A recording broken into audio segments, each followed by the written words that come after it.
Hello. How we doing, guys?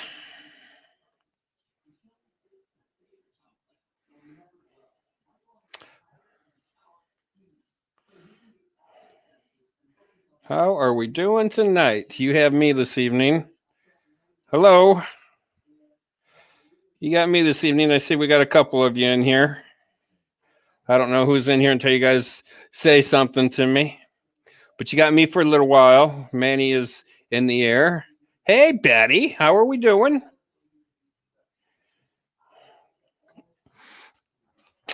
Marissa.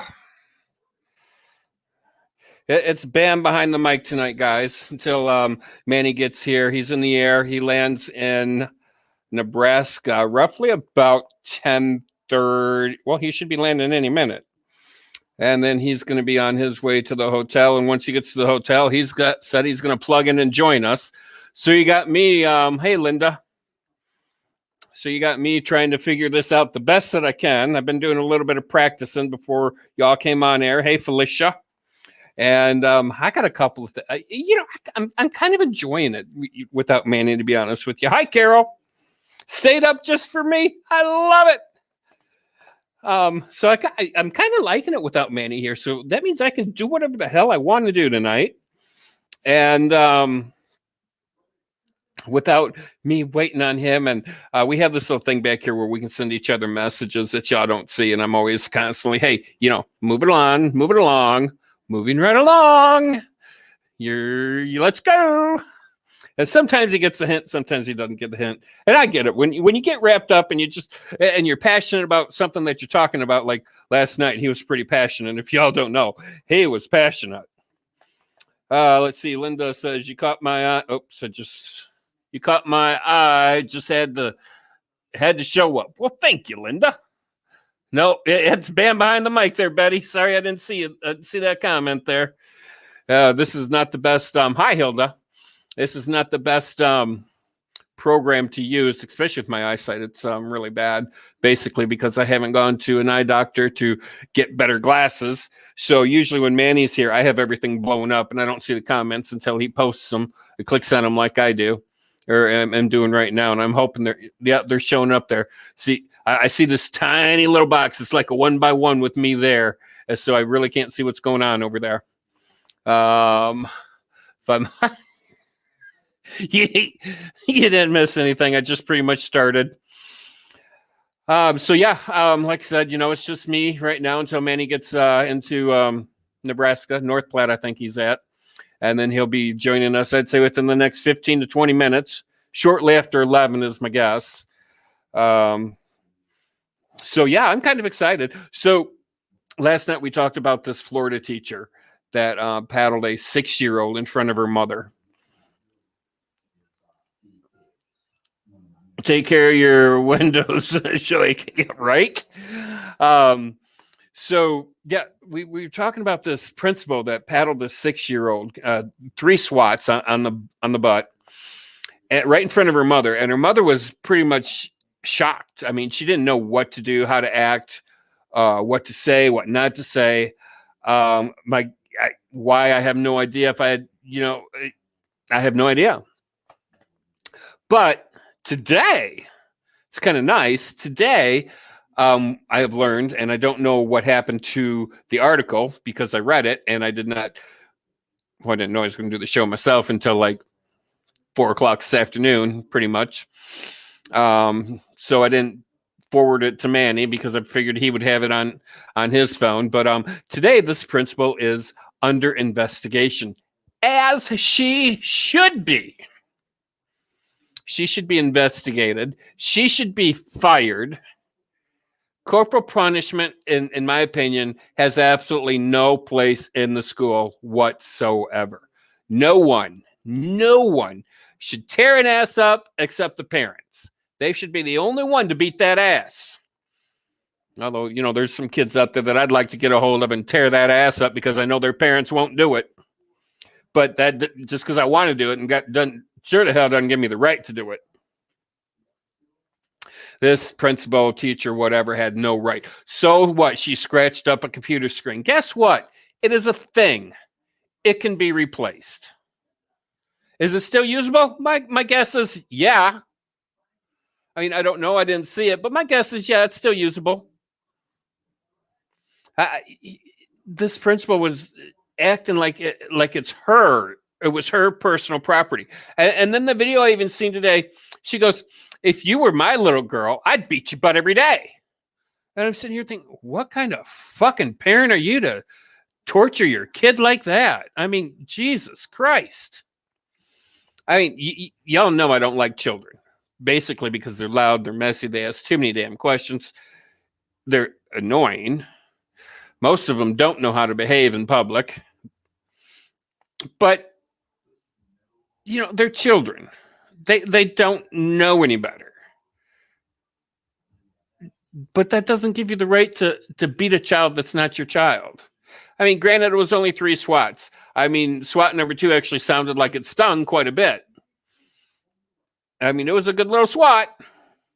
I'm sure that little girl will remember it for a while.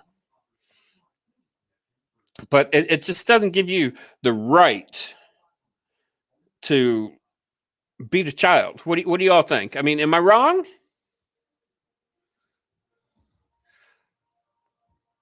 I mean, I mean, that's just how I feel. I don't know. I mean, how do you guys feel about it? I feel like nobody's talking here. Hello, bam to earth. Anybody out there? Is anybody out there? Come on now, hello, over, bam to earth, over. Take me to your leader. So yeah, I'm kind of passionate about that. I mean, I told you the story last night about how a teacher wanted to beat my ass when I was in grade school, and I ran home. Let's see what Linda has to say. Oh, you're moving too fast on me. The offense doesn't fit the. Yeah, I agree. I mean, the kid should not have been paddled for scratching a computer monitor. Roy says it's the parent's choice. For corporal punishment in school, yeah, maybe, but you know, I'd rather have the power of discipline over my child and not somebody else. Because I mean, like Manny said last night, who's to say that they're gonna actually stop? I remember my husband when his little niece, she was, God, how old was she? I think she was 7. She got a hold of a Sharpie, and I just bought a pair of 3,000 thread count sheets. I spent $800 on these sheets, and she took a Sharpie to them and ruined them. I had to leave the house. I was afraid I was going to beat her and not quit. I was so pissed. But as I calmed down, I realized it's just a thing. I mean, so what? My $800 sheets now has a black Sharpie design all over them. I guess we can call them designer sheets now. Designed by Paige. So, I mean, do I still use the sheets? Yeah. every time I see the sheets, I get a little sting. I'm like, ugh, you know, should have tore that ass up. But no, I didn't. I did the responsible thing and left the house because I was afraid I was going to beat that child and not stop. And you know, that's what you have to do. If you're that pissed at something your child did, before you even discipline, you need to get a hold of your own damn feelings and get them in check before you start disciplining a child. You need to have your emotions and feelings under control before you even go there. Hilda, I'm sorry, Bam, but we as parents need to teach our kids not to deface school or other person's property. I totally agree. And now I lost Hilda. Oh, there you are. I totally agree. It is the parents' responsibility to teach their children these lifelong lessons. Linda says, seems very cruel. Yeah. Oscar, what's going on, Oscar? Bam the ma'am. Marissa. I got spanked when I was in elementary, and I still remember the wooden paddle to this day. Oh yeah, I mean, it's going to leave a lasting memory on a lot of people. I remember um, being taken to the principal's office, and his paddle actually had holes drilled in it to so it could come down and have less wind resistance. And boy, when he landed that paddle on some kids' butts, they screamed, and I mean, it was loud. I remember hearing it down the hallway, hearing the crack of that paddle land on a butt. And to this day, I'm like, I mean, that was in the 70s, early 70s, like 74 ish. I'm like, to this day, I'm like, that cannot be legal. And I think that different states have made different laws about it, but I think eventually, I think the majority of the states have outlawed corporal punishment or spankings in schools. But I'm a firm believer in parent tearing that butt up, because these prisons are overcrowded. I mean, so they get thrown in the corner for 5, 10, 20 minutes. And I mean, then you go and look at the corner, there's boogers all over your wall. I mean, it's fact of life. That's what happens. You put a 5-year-old in the corner, they're going to wipe boogers on the wall. But what's that teaching your kid? Okay, you screwed up. Now go stand in the corner for 20 minutes. Okay, so what do they learn growing up? Okay, well, if you fuck up, you're going to get a timeout in the corner. But as we turn into adults, if you fuck up, you're going to get a timeout in jail. Did they really learn anything? No, because there's really no consequences for what they did.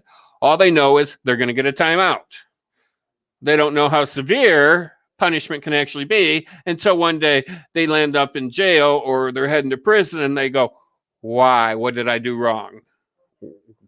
Well, first off, it's the people you run around with, people you hang with. Drugs might have something to do with it. I don't know. I mean, back when I was younger, I've tried a lot of drugs. I mean, there wasn't a drug I didn't try growing up. I was afraid of cocaine there for a while. And when I did try cocaine, found out I was allergic to it. My lymph nodes and my neck swollen up to softballs. So I couldn't even drink anything. It was a hard time just drinking water. Huh. So, yeah, I learned not to do cocaine.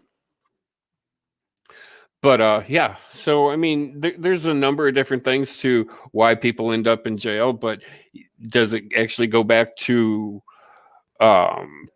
corporal punishment in school? Yeah. I don't know, but it might have a factor in it, maybe a small one. But I think if the punishment's a little bit more severe than a 20-minute timeout in a corner, the kids will learn something, and they'll learn, oh, well, there's definitely severe consequences to my actions. Hilda, we got paddled sometimes, all of us, evenly, even if we weren't responsible for the situation. None of us was or complained to our parents. Yeah, well, me growing up, I just had my sister. She was 3 or 4 years younger than me. I think I got the ass whippings more than her because I was the boy. So, I guess I was the one that took the punishment more so than my sister. Did I complain about it? Not until I learned the 2 words child abuse, and then I threw that out there, and boy, did I learn not to say that to my parents. I think I had a hard time sitting down for a good day and a half after those 2 words.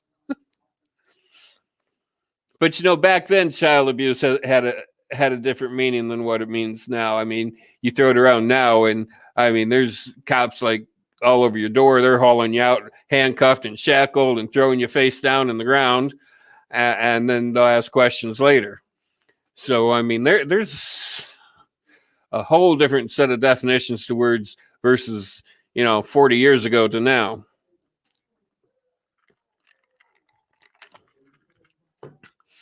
Carol, I don't agree with you, Bam. A couple of swats on the behind might teach this kid to respect school property. Been way too much letting kids do whatever they want. I agree to an extent, but I still believe that punishment should be left up to the parents, especially swats on the ass. Now, with the paddle. Now, standing in the corner at school, yeah, a letter home, maybe a call to the parents, absolutely. Maybe even, hey, why don't you come in today so I can show you what your daughter did to school property, and let me stress to you that this is extremely bad. This is something that you don't own, and your child doesn't own, and the school doesn't own. The state more or less owns it. So you're messing up property that the state more or less owns. Yeah, that's pretty severe. The punishment should be severe, but I think it should be given to the child by a parent.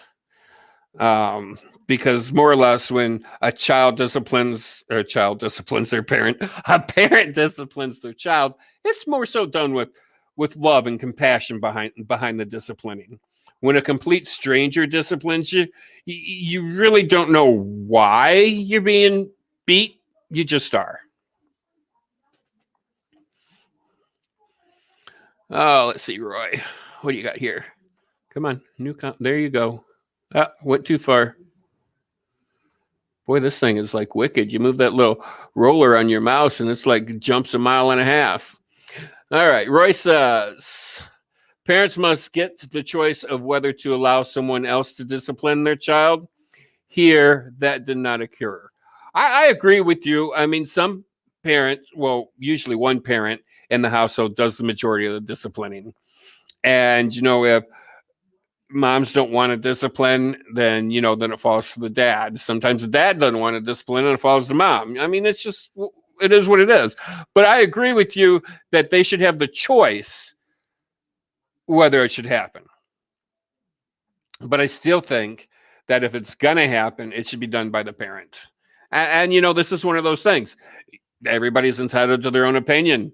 And, like Roy, I mean, he's a very intelligent guy. He made me think, when we were talking about the illegals coming across the border that's pregnant, and then all of a sudden the kid, a U.S. citizen. I don't think that should be the case. But then he's like, well, what if the father was a U.S. citizen? Okay, well, that's something I never thought of before. So, I mean, he brought something for me to actually consider, which is what it's all about. People have different opinions. Years ago, I think it was one of my bosses, and they said, well, no, it was a teacher. She goes, opinions are like noses. Everybody has one. And then I kind of like morphed it a little bit to, well, opinions are like assholes. Everybody has one. It's usually the assholes that voice their opinion. Especially if it's a very strong opinion. Like, I am very opinionated, and my opinions are usually very strong on my end. And Hilda says, Carol, you are so right. Betty, I gotta scroll up because something is on top of you. Best sheets ever, FYI. Typing in large letters for you to see. Thank you, Betty. Yes, if you have not slept on an extreme thread count Egyptian cotton sheets, you're missing out. I mean, there's really no way to describe it. I mean, I'd like to say it feels like you're sleeping in a cloud, but you really can't compare it to that because nobody can sleep in a cloud. We can't feel the clouds. It's extremely soft. It's extremely smooth. It just feels so luxurious. I mean, there's really no way to describe it other than luxury that you cannot imagine. Until you actually sleep on it, I guarantee you will not sleep on anything else. Thank God a lot of these people have come down on their prices, and you can get 3,000 thread count sheets now for $80. Are they Egyptian cotton? Yeah, some of them are. Is it as good as like I don't know it? This Egyptian cotton was, I don't know, strung by a snake or some shit. I don't know how they described it, but I mean, I felt Egyptian cotton, 800 thread count, and I thought this Egyptian cotton, 3,000 thread count, and I just fell in love with the 3,000. And at that particular time in my life, I did have a little extra money that I could be frivolous with, and I was. Let's see, Roy. Even if just choosing to send your kid to a school which employs corporal punishment. Yeah, and I do believe that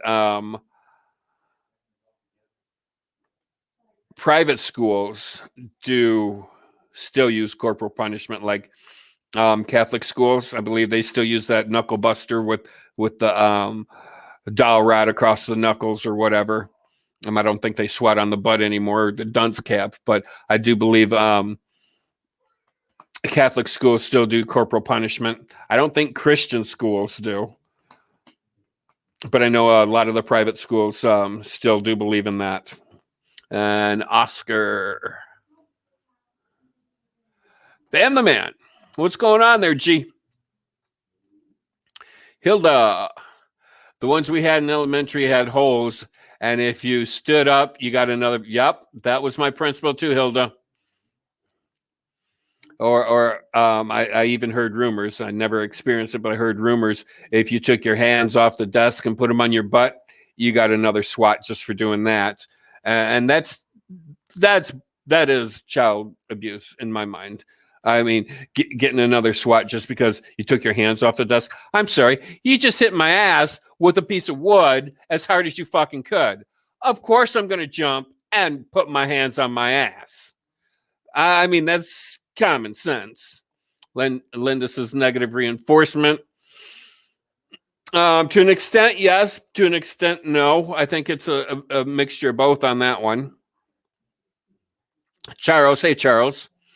Ask Erasmo. He dropped out of Porter and he went to jail 9 times. Now he wants forgiveness. Okay, I have no clue what that has to do with what we're talking about, but okay. Roy, congratulations. Joe, evening. Howdy, Joe. Miss Rebel. Did I pass you, Rebel? I did. See, this thing just jumps at like a hot second. There we are. Betty Rebel. My kid tried I'm going to call 911 on you. Really, child? That earned extra lickings. I'll tell you, I seen a video once of this kid, and it was on Facebook. I watch a lot of videos on Facebook because, well, it's entertainment. But this kid called the cops because his dad was going to spank him for skipping school or something. And the cop showed up and pulled the kid out of the house and said, "So you called 911?" And the kid says, "Yeah." He says, "On your dad?" And the kid says, "Yeah." And the cop goes, "Because he was going to spank you for missing school." And the kid says, "Yeah."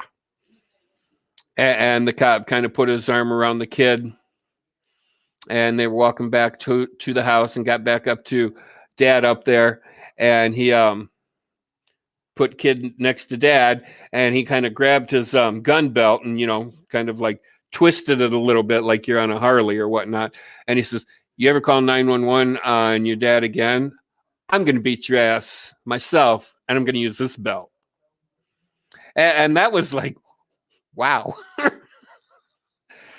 That's kind of telling the kid that just because you're going to get a spanking, that's not child abuse. It's, a little bit of discipline, and obviously your little ass needs it.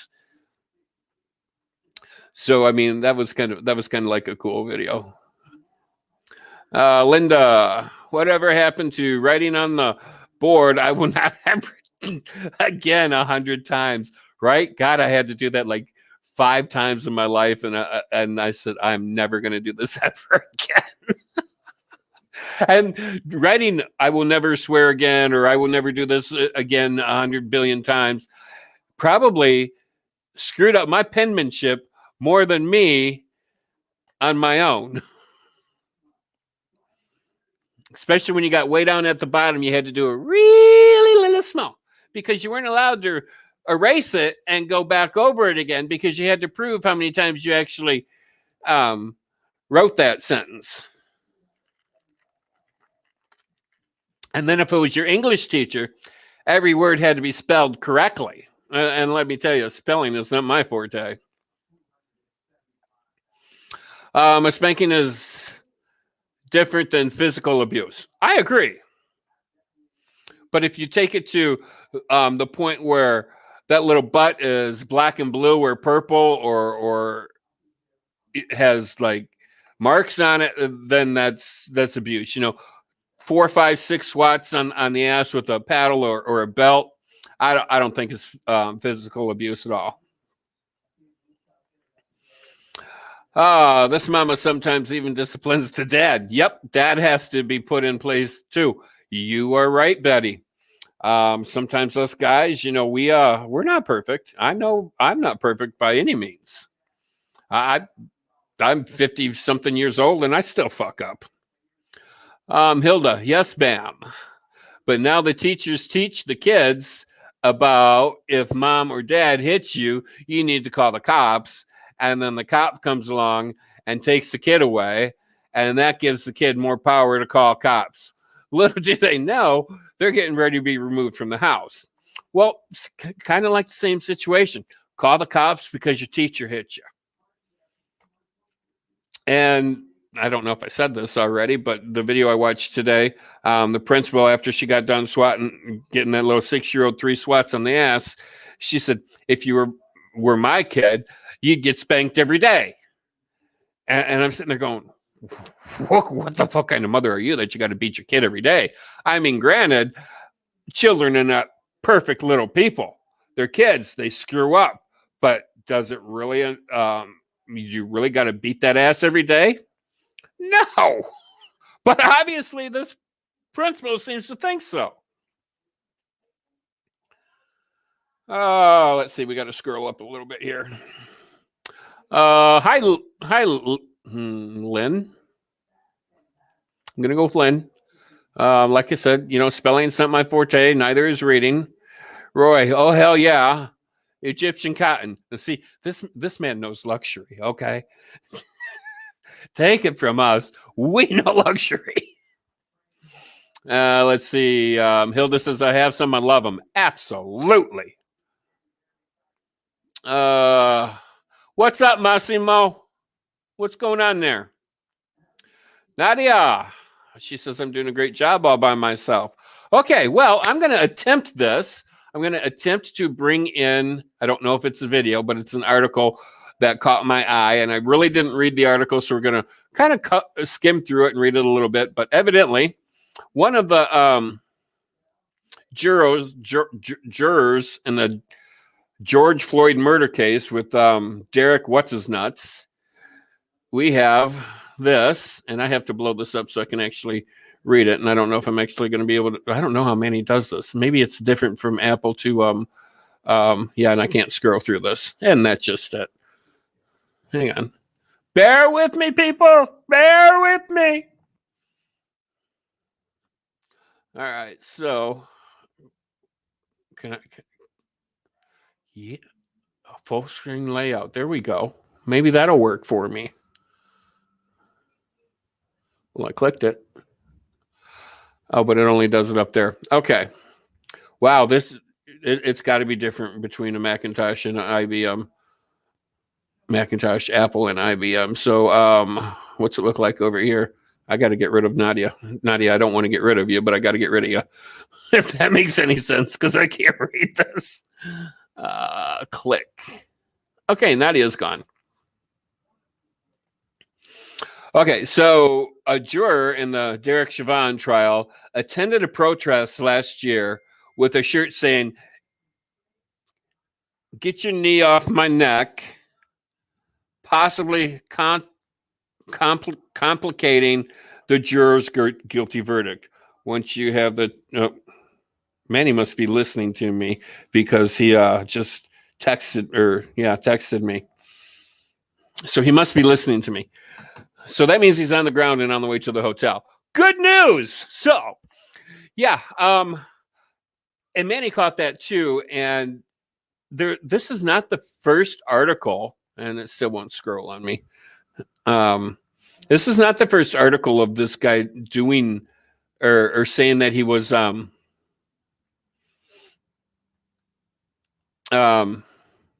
protesting or wearing shirts like that. And I had a spider coming down off my ceiling and now it disappeared. Damn it, Jim. I don't like spiders. They crawl in your ear and lay eggs and up your nose. So does that, that tells me that this juror automatically had a guilty verdict before they even went in to deliberate. Probably before he was even chosen as a juror. So, and I did read an article today that Derek and his attorney they're already filing for an appeal due to jury misconduct. And right here, if this is true, this is jury misconduct. So I learned how to put something up there so y'all could at least see a headline, but how I move it, I don't know. Give me just a second. Let me read Manny's little text message here. That might tell me. Once you have the tab shared, any enlarging or scrolling you have to do from the tab, not your StreamYard tab. Oh, so do I have to go through somebody? Well, how am I going to know if it's moving or not? Maybe Manny will text me again. So I'm scrolling over here. So, as I stepped onto my flight here, literally 30 seconds before taking off, I took. Okay, sorry. All right, so there we go. A recently surfaced photo shows one of the jurors in Derek Chauvin's trial wearing a Black Lives Matter t-shirt at the police accountability protests last summer, possibly contemplating the former officer's guilty verdict. The photo shows Brandon Mitchell, or juror number 52, at the rally in August in Washington, D.C., named Get Off Our Necks comment march. The protest was pegged to the 57th anniversary of Martin Luther King's Jr.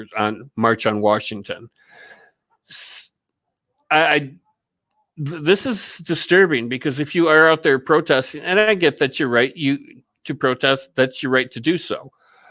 But at the same point, if you're wearing a Black Lives Matter, and I get you want to support Black Lives Matter, that's fine. You support what you want to support, but if you're chosen as a jury, you're supposed to be bipartial. I mean, you're not supposed to be, guilty, guilty, guilty, or not guilty, not guilty, not guilty from the get-go. You're supposed to have an open mind, weigh all the evidence, yada, yada, yada, and then decide from the evidence. Just don't go in there with the, he's guilty right away. Like, well, I looked at the video that they showed in the court of the dude on his knee with the three other cops there and the bystander sitting there recording it. And I'm like, to me, I'm sorry, that's showing he murdered him. I see nothing but murder right there from that video. Probably a good 60, 70% of the country that's seen that video said the same thing. I don't know. But it's going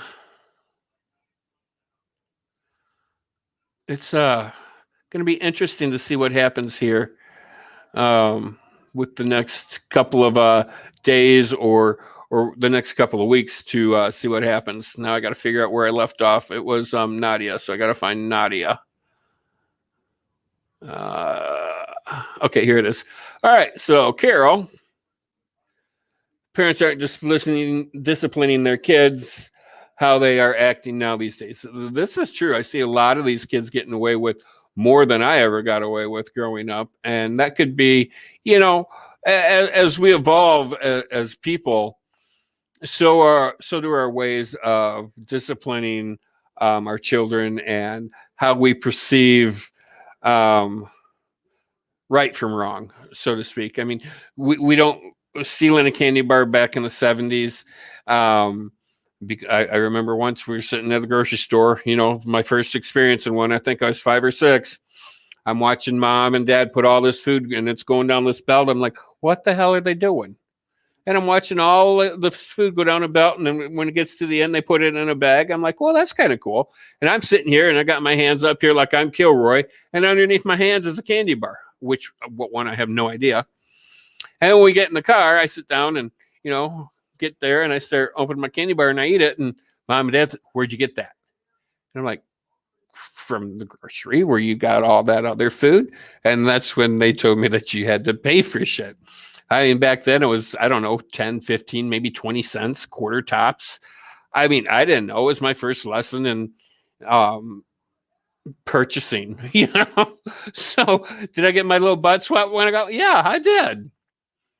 Did I ever steal anything from the store again? No, never. Parents want to be their friends, not a parent. Yeah, they do. And sometimes that works. Sometimes it doesn't work. I mean, I've seen more so parents as friends. Usually, they are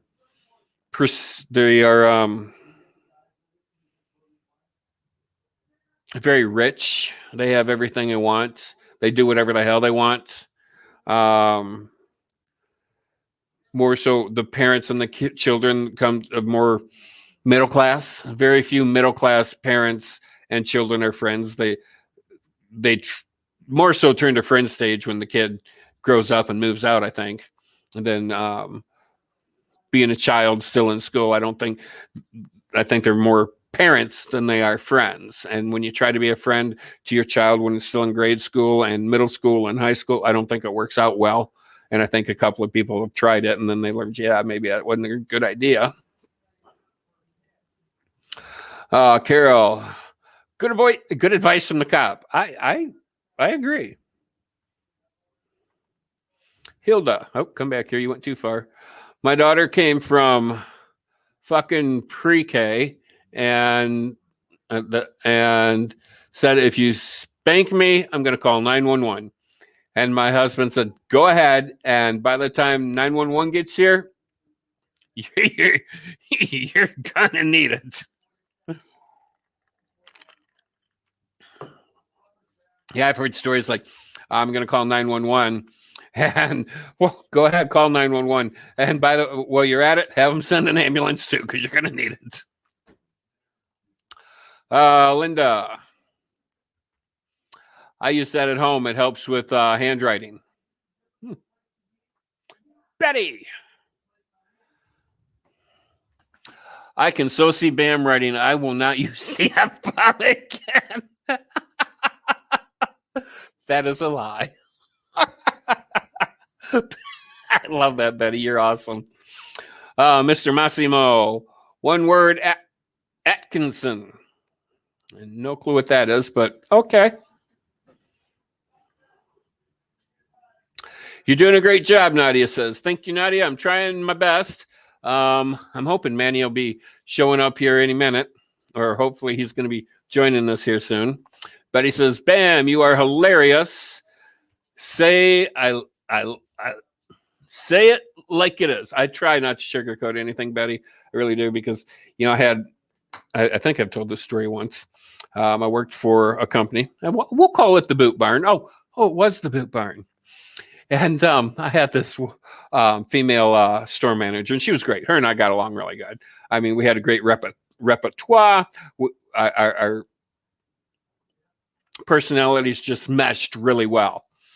And then her boss comes in, and there's no personality meshing. It's like we're kind of like, we don't even meet in the middle.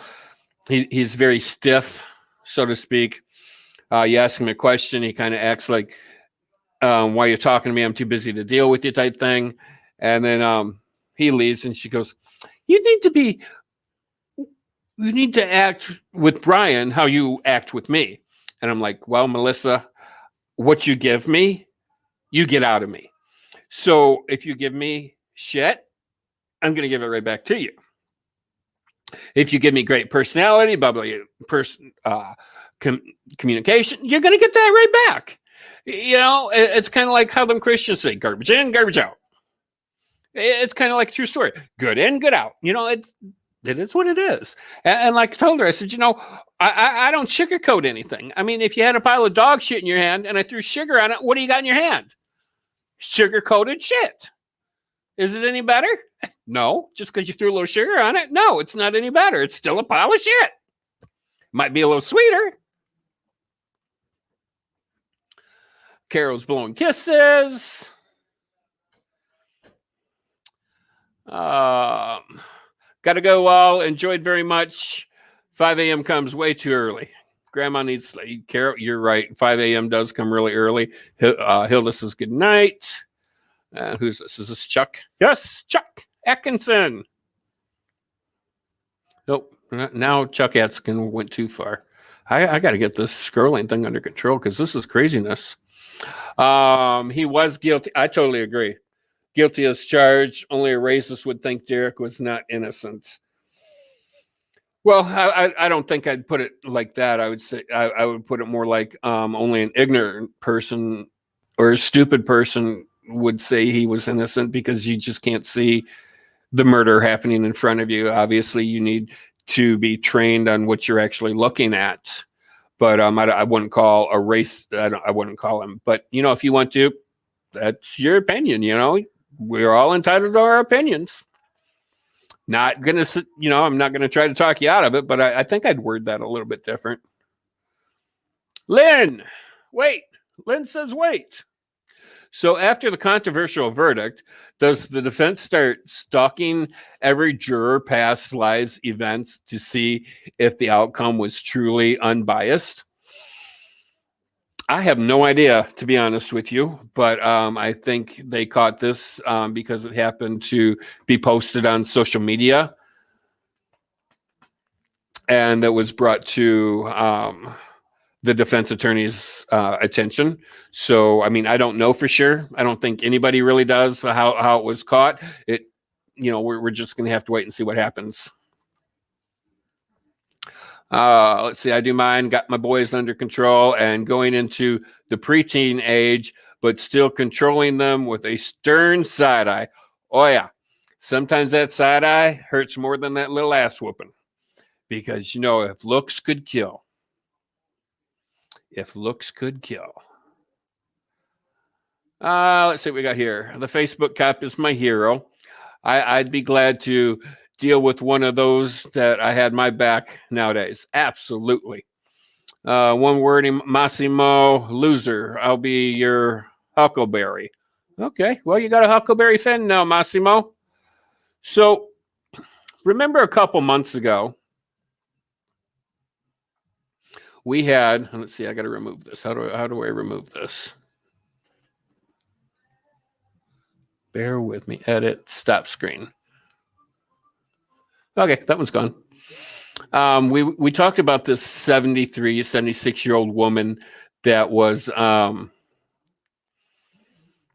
pushed to the ground and arrested. She was walking from Kmart. She stole like under $14 worth of stuff. And I made the comment of right when the lady turned. Oops, that's not what I wanted. Right when the lady turned, there was a blank stare in her face where you could actually see that something wasn't right with her.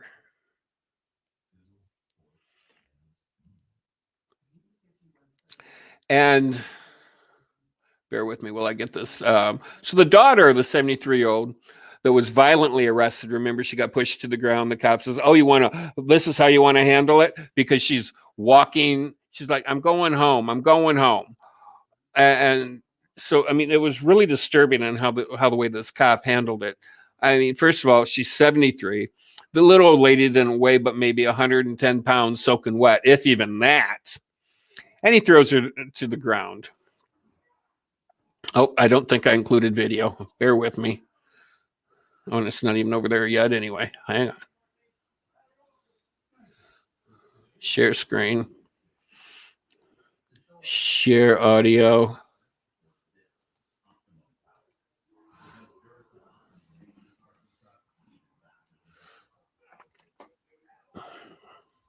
And of course, we have a commercial.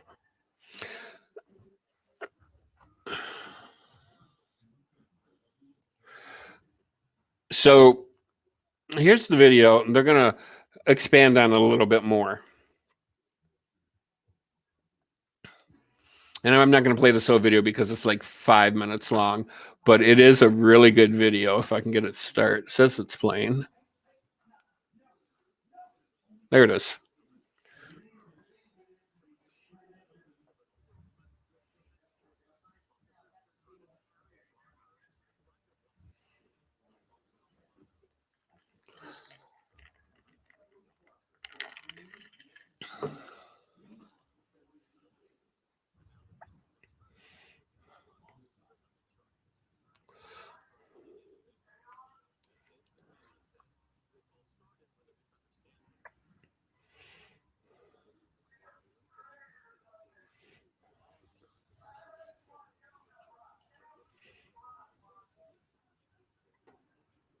On this particular day, she picked up a Pepsi, a Kit Kat, and some wipes and walked out without paying. They caught her, they brought her back, and she gave it back. But they called the police.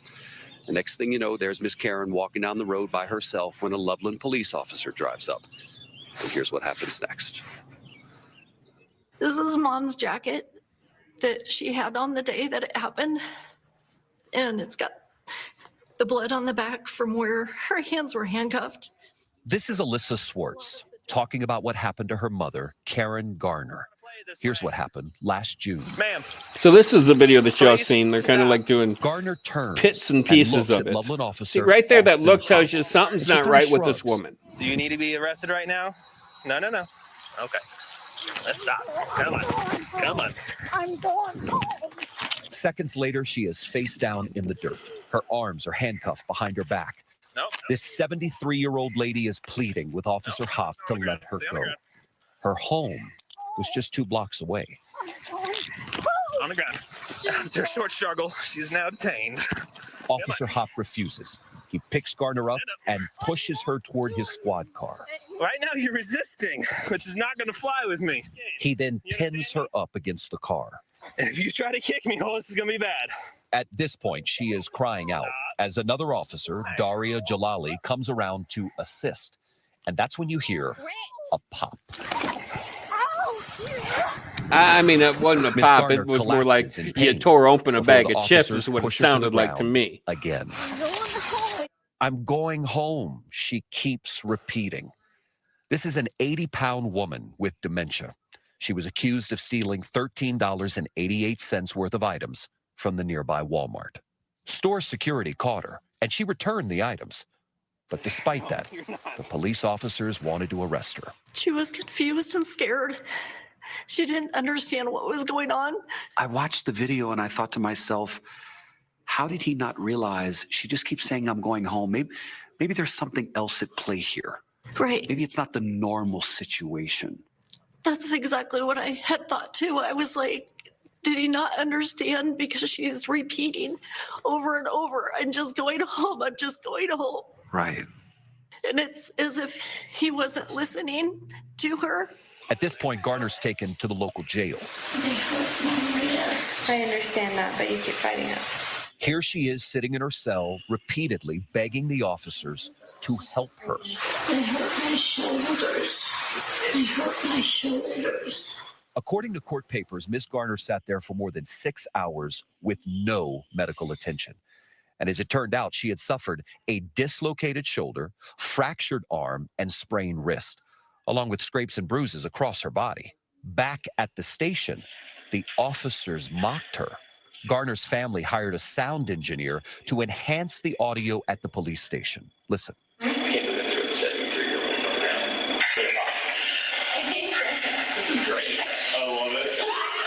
What has that incident done to your mom's condition? So that's beyond disturbing. How, first of all, the officer didn't notice that something obviously is not right with that woman when I'm not even trained. And the second she turns and looks, Obviously, there's this blank stare that says something is, oh, pardon me, something is not right with this woman. I mean, I caught it. I mean, I'm sure y'all caught it. But this cop is gung ho on taking a 80-pound woman down to the ground and shoving her face in the fucking dirt, treating her like a pile of crap, just to prove that he's tougher than she is, and you're going to do whatever the fuck I tell you to do? Obviously, I really hope this is one that quit, because he needed to quit. He needed to be fired. And I really hope that this woman gets so much money from this lawsuit, it's not even funny. And I'm glad that 3 officers resigned. They needed to, and they need to be prosecuted for, one, excessive force. I mean, she sat in a jail cell handcuffed for over 6 hours without medical attention. Okay, she's locked in a cell and she still has handcuffs on. What are you people thinking? And the state's attorney looks at the video and goes, yeah, we're not going to prosecute. Oh, fucking duh. Over less than $14. It shouldn't have been as big as this cop turned it out to be. And you can't even look at it and go, what the hell you got? I mean, obviously the woman has some mental issues. I mean, I noticed it right away. I had no idea it was dementia. But I mean, wow. I mean, and this could happen to any one of our parents or grandparents. Especially if they like just to get out and walk and, walk around the neighborhood, and you go into a store or whatever. I mean, this could happen to any one of them. You get a gun-ho cop like that, which is just ridiculous. Then you have Madam Asshole cop shows up and slams her to the car hood after she's already been slammed and breaks her fucking rotator cuff and shoulder. I mean, seriously. And this is why 90% of everybody that has a run-in with a cop anymore is like, I'm not moving my goddamn hands, because you're going to shoot me, you're going to tase me, you're going to rip me out of my damn car, throw me on the damn ground for what I do. I ran a stop sign. Well, kiss my ass. I mean, it's just fucking ridiculous. Oh, Len, got to slide you up a little bit. Yep, where'd you go? This thing is like really crazy sensitive. All right. That poor lady didn't appear threatening. You are 100% correct. She could not run. Yeah, it didn't look like she had the energy to even try to run. I mean, hell, if I get pulled over and a motherfucker handcuffs me and says to me, you better not run, I look at him and go, run? Motherfucker, wouldn't get 2 steps away from you before you got a hold of me. I'm 5 foot, I don't know, 3, 380, 400 pounds, 420 pounds. I don't know what I weigh. Trust me, I ain't running, okay? I'm too old, I'm too fat, and I'm too tired. There ain't a chance of me fucking running anywhere. Jesus Christ, it takes me 4 minutes to walk from one end of my house to the other end of my house. I ain't running. She could have been treated gently, and law enforcement had better training, right? Where's your sensitivity training, people? You're supposed to go through it every fucking year, and you need that sensitivity training with your elderly, you're mentally challenged. And if someone's mentally challenged right when you roll up on the motherfucker, how they look at you, what's going on, how they look at you, how they interact with you in the first couple of seconds. If they have a mental issue. Or it could be they're high on crack cocaine. It's kind of like a 50-50 shot there. But one would hope that you could tell a mental issue over a crack issue. Let's see. Treated gently if law enforcement's had better training. Yes, you are correct. For folks with people with neurology issues such as, holy cow, you're going to make me work on this word, aren't you? Forgetfulness. Forgetfulness. See, look at that. I can read. Hooked on phonics worked for me. Early dementia, Alzheimer's, etc. that was a disturbing video to watch. You are not wrong. That was extremely disturbing when we played it a couple of weeks ago. Yes, Ladybug, complete abuse of power. Absolutely. Hey, Ben. Let's see what above the law. Bam, shame on that cop. You are right, Ben. That cop should have everything revoked from him. His job, his pension, everything. I'm sure he is one of the cops named in the lawsuit. The news did say it's a federal lawsuit. I don't know how it turned into a federal. I don't understand how it would be a federal lawsuit. I know it would be a state and city lawsuit, but I don't know how it would be federal. That's workings beyond my brain mentality. Charlie, anyone associated? And I got to find you, Charlie. Bear with me here. Quit running around. Anyone associated with Massimo loses? Okay, Charlie, let's try to remain professional. You don't like Massimo. Massimo don't like you. Whatever. Just agree to be professional and respect each other. We're not going to have any fights or dismantling of anybody's personality or anything in here tonight. I don't want to deal with it. I have enough to deal with, trying to figure out how to work this on my own. Ladybug, yes, charge for elderly abuse as well. Absolutely. Abuse of power, elder abuse, like what they're doing to Biden. That poor lady is lucky she didn't receive a blow to her head that she could have died. You are absolutely right, especially with the force that they used to put her down on the ground. Roy, civil rights violation would make it federal. Good to know. Yeah, her civil rights were definitely violated. Not only the way she was treated being handcuffed, but sitting in a locked prison cell. She was the only one in there, still handcuffed. Well, that seems like a violation of my civil rights to me. And she was saying, my shoulders hurt. My shoulders hurt. Okay, right there, maybe we should, I don't know, get a doctor in here to look at her, take her to the infirmary. She was even saying it on site there. Maybe let's take her to the hospital before we run over to the jail. I know that happens in a lot of cities. Just because you shove somebody to the ground and, it's just soft tissue. Okay, obviously this isn't soft tissue. I mean, she's 80 pounds. You were throwing her around like a goddamn rag doll. You did some serious damage. And you should be prosecuted. That's disturbing and gave me chills. I hope they win and the officers are punished. So sad. I totally agree, buddy. Ben, could it be because she is elderly? Well, that would definitely explain why her bone density is so frail, and that it didn't take a whole lot of force to tear her shoulder out of socket or tear the rotator cuff or whatever it was they said actually happened to her. It didn't take a whole lot of force to do that. I mean, you've seen the force that the woman came over and put her hand in the middle of her back and pulled her shoulder with her right hand up and then slammed her back down to the car. And that's another thing. Here, the lady, she's standing there. She's in handcuffs. Fight's over. We're in handcuffs. The fight is done. You don't need another cop coming gung-ho, all fired up, adrenaline pumping, coming in and face punching everything in sight just because your adrenaline's pumping.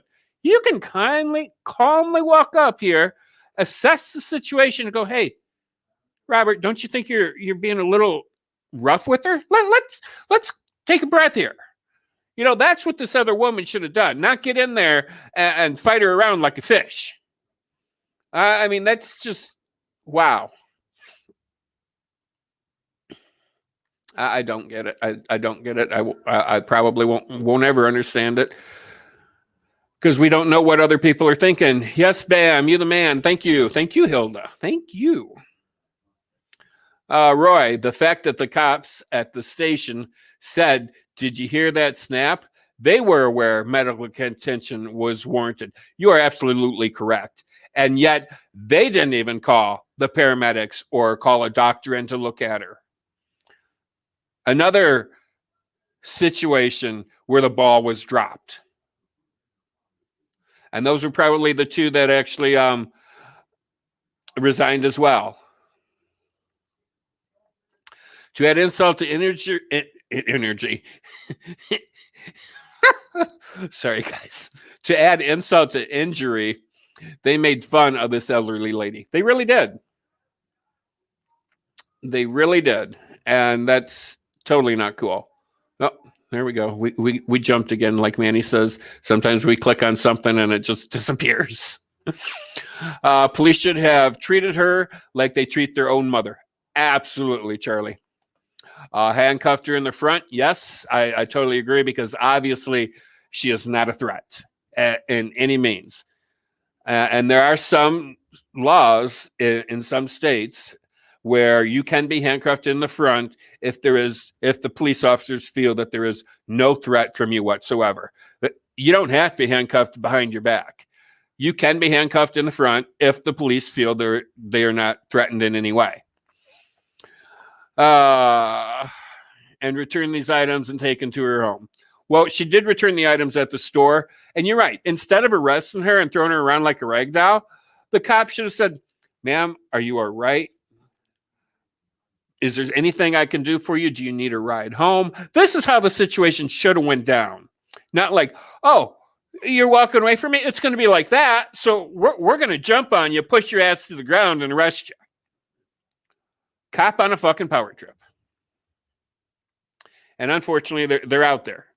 And they give every cop the bad name. And not every cop is like that. But when we get pulled over, you don't know what kind of cop you're going to get.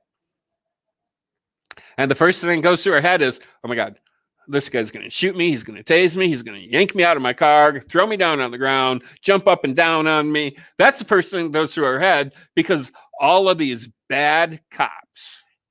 You know, back in the day, when I was a teenager, when I got pulled over, the cops were very respectful, and for the most part, they still are. I'm not saying they're not.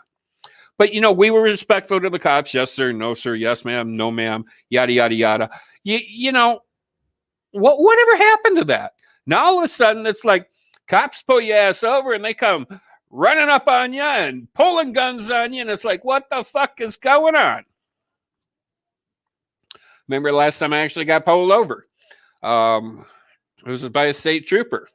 He pulled me over, and first thing I do when I get pulled over, I roll down all four windows of my car. All four of them are down instantly. So because when a cop pulls you over and they start walking up on you, they don't know what they're walking into. So they're already elevated, like, what's going to happen to me? What's this situation going to be like? So their thoughts are already elevated, like, okay, I got to be ready to save my life. So if you roll down those windows and they see inside the car that everybody in the car is cool and there's no threat, yeah, golden. So, start the situation off good. And then, it can only get better from there. And the cop was really cool. He's like, you're nice. I'm going to write you a ticket. You're respectful. I'm respectful. I'd rather give you a warning all day long than write you a ticket. And I'm like, I'd rather have that warning all day long than have that ticket. So, if you start off respectful, you're going to be okay. And escalate that situation from the get-go. Take it down a notch, because it's already starting to climb, because they don't know what's going to happen when they get there. And if they can see inside that vehicle and see that there's no threat going on, situation de-escalated instantly. It went from like a 10 to like a 4 instantly. So, just keep that in mind when you get pulled over. Roll down the windows. Turn off the music. They don't need to be screaming over your damn radio. And if they happen to come up on the right side of the car, the passenger side, and you got the left side of the windows down, say, well, I'm going to roll up my windows so I can hear you because traffic's a little loud. Let them know what you're doing. They don't like sudden movements. I don't like surprises. I'm too old for surprises. Trust me, cops don't like surprises. Betty, old, fat, tired sounds like me too. Well, trust me, that is me. I'm too old, I'm too fat, I'm too tired.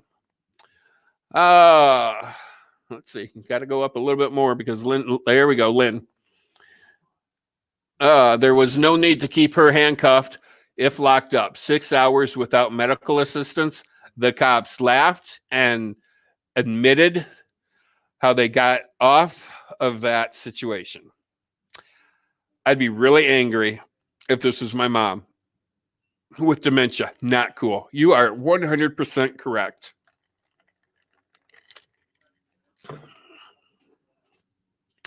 You know, I just gotta, thinking back, watching that video, her being smashed to the ground, and I think it was like 2 weeks we played the video.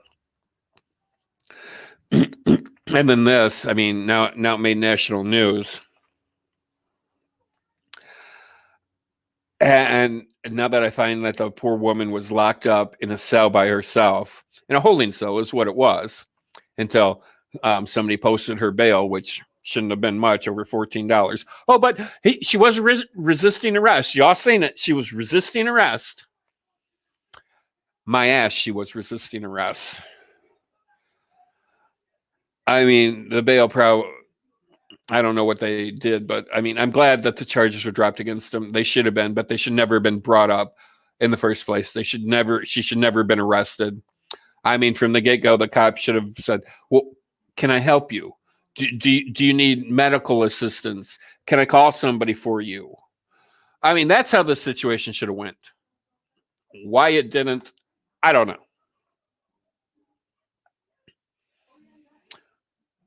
But it is a sad situation. What kind of training do these idiots get? So sad. Well, they get trained, but you know, they got to do reoccurrent training every year. And maybe they just didn't get to their sensitivity training. And do they pay any attention to their sensitivity training? Do they pay any attention at all? I don't know.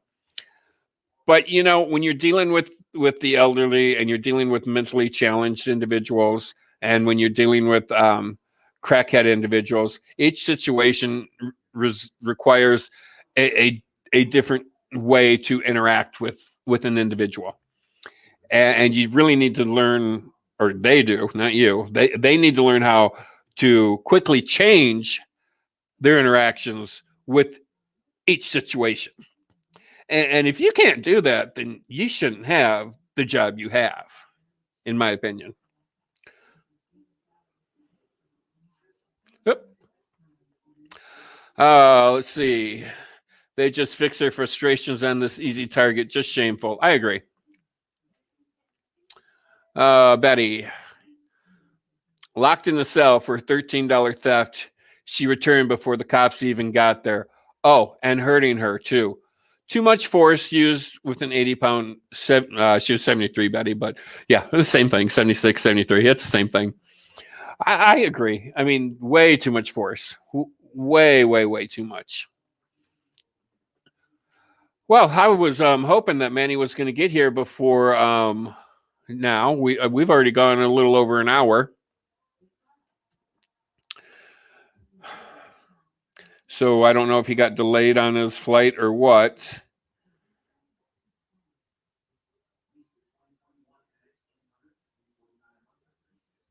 He's told that he has to work the shift that I arrive on. That's why he's not here, because he had to work the flight that he flew in on. And he's not a happy camper. Oh, well, I wouldn't be a happy camper either. I just fly in and I'm not properly dressed to do my whatever I have to do.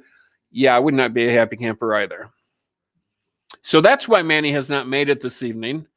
I'm going to go ahead and let's see what Lynn says here. I may be wrong, but I believe law enforcement gets so much training on hostage situations or active shooters, since that's our norm nowadays. They also need some extra training for the older folks with mental issues. I totally agree. There's so many different things people need to be trained on. And, you know, basic humanity, it's common fucking sense. Treat people like a fucking human. I mean, how simple? Keep it simple, fucking stupid. I mean, how easy is that? But I'm going to go ahead and call it a night. Thanks for hanging out with me. Sorry Manny didn't make it tonight. I was really hoping that he'd be here because I didn't want to do this whole show by myself, but I did. And I hope I did okay. You know, there's a learning curve. Night Hilda, appreciate you coming out. There was some learning curves with me on those computer software and figuring things out. Maybe I just need to have, instead of, I need to have different windows open so I can not switch between things. Hilda says I did awesome. Thank you so much. I think you're just being biased though. I think you're biased, Hilda. Lady says I did great. I think you're biased too. You know, we are always our own worst critics. So, you know, thanks for hanging out with me this hour and 15 minutes. I had a great time. Like I said the other night, you know, I love hanging out with you guys. I have a lot of fun doing it. Great job, Bam, on your own. Enjoyed the night. No, you did really good, Hilda says. Oscar, great job, Bam. Thank you. So I'm going to close like I normally do. One planet, one people. Hasta luego. And don't forget to buy Manny's merch at mannysmerch.com. You can get the One Planet, One People shirts. I think it can go on bags and stickers. I don't know. I haven't been there lately. But I'm a little jealous because he has more merch than I do. So maybe you can talk to Manny about that.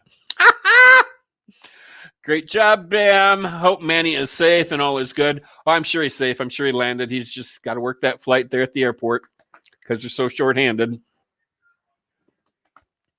So I'm sure he's okay. Thanks for hanging out with me, guys. Tomorrow night, if I remember correctly, it's going to be another 10:30 night. So tomorrow night we'll have Manny, and I'll be here. So let's plan on 10:30 tomorrow. Oh, excuse me. If I'm wrong, I'll have Manny post something up on his page because I'm sure he'll call me after he gets off of work and ask me how it went, and he'll probably flip through the video and see how I did, see what I talked about. And, you know, I didn't talk about a whole lot, but you know what I talked about, I think I did pretty good at. So have a good night, guys. I'll see you later. And One Planet, One People. Have a great night, guys.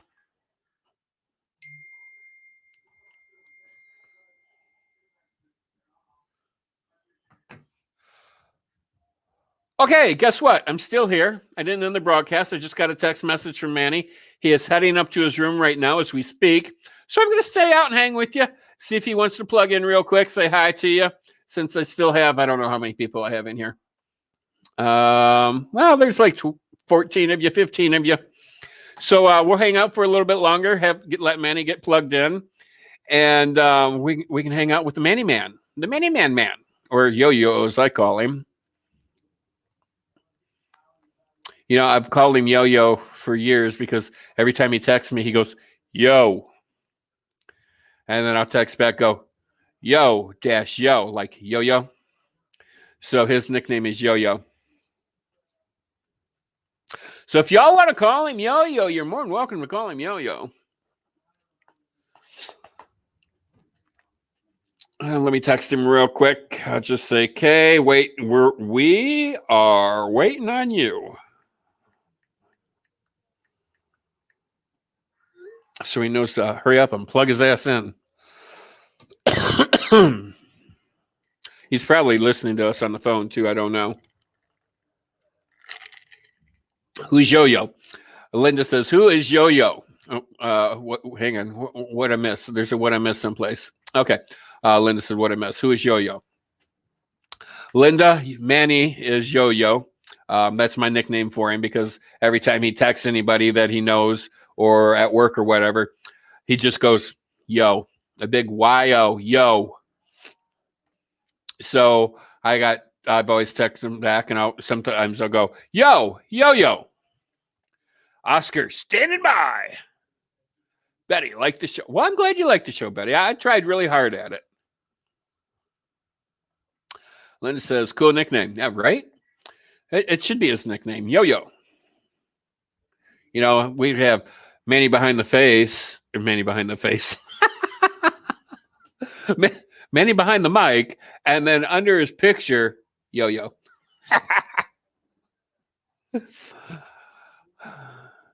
Yo, G. That's why sometimes I'll go Yo, G. Just piss Manny off because he's always going Yo.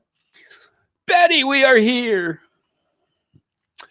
So, another thing I wanted to talk about.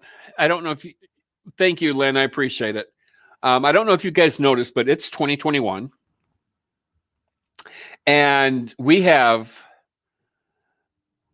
movies and TV shows and the special effects we have now compared to 10 years ago. I mean, we're leaps and bounds. God, my throat is just crazy tonight. We are leaps and bounds with the type of special effects we had 10 years ago.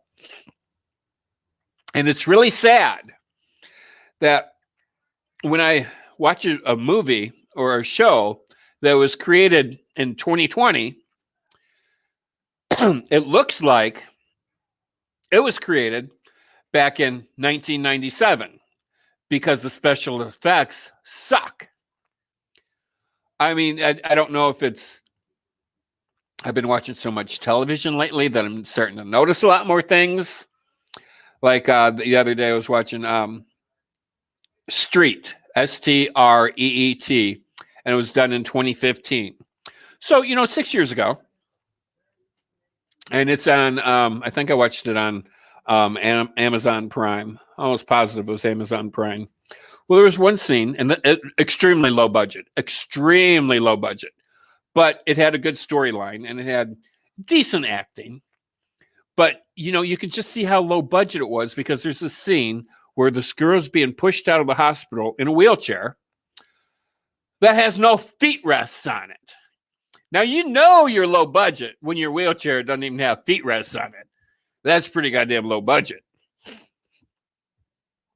But I just wanted to throw that out there. But, it's really funny that how I'm watching movies and TV shows that were created in 2020 and the special effects just suck. It's like, what the hell are you guys working with? I mean, it's like you're working with an 8088 computer from like the 1960s. It just kind of blew me away that our special effects have gotten that bad due to COVID. Take some Hall's honey cough drops to soothe your throat due to how much you've been talking than your average day. This is true. I have been talking a lot. It really helps. Hot tea. Oh, God, I can't stand the taste of tea. Ugh. How did you get the name Bam? Okay, well, Betty, I'll tell you. It's a family name. No, just kidding. So, when I started in the airline industry, oh, God, I don't know, decades ago, 30 plus years ago. No, just kidding. Not that long ago. It was like the late 1900s, early 2000s. Okay, he's logging in right now. And I started working at this airport in Cincinnati. And my birth name was Brent. And my middle name was, well, I'm not going to tell you what it was, but it began with an A. And my last name, Miller, starts with an M. So my initials spell Bam. So when I started working at this airport, there was 5 other Brents. And it got really confusing on what Brent they were talking to, what Brent they wanted, especially when all 5 of us were there. So I'm like, I'll take one of us out the mix right now. Just call me Bam. It's my initials. It's really easy. But at the same time, sometimes when they call me Bam, it sounded like Sam or Pam. And trust me, we had a Pam and we had a Sam. So it got to, well, who the fuck do you want now? But it worked. And then it got to the point where nobody knew my real name because I was there for so long. And everybody just knew me as Bam. So one day, one of my colleagues was at the gate working, doing something. And my boss's daughter comes up to her and says, well, hey, can you just check my bag to such and such? And she's trying and trying. She's like, wow, it's not doing it. And my boss's daughter says, well, where's Brent? He can do it. He can do anything. And and my colleague looked up at the girl, and I can't remember which daughter it was because she had two of them. And my colleague Jennifer or Jen looked up at the girl and, who the fuck is Brent? She didn't know my real name. So I decided to legally change my name. So that's how I got the name Bam. And I went from my full middle name to just the letter A. And Manny's texting me again, and it says, oh, log it in. Oh, that's because I didn't actually open up his message last time, but he's logging. Oh, let me tell you this before he gets here real quick.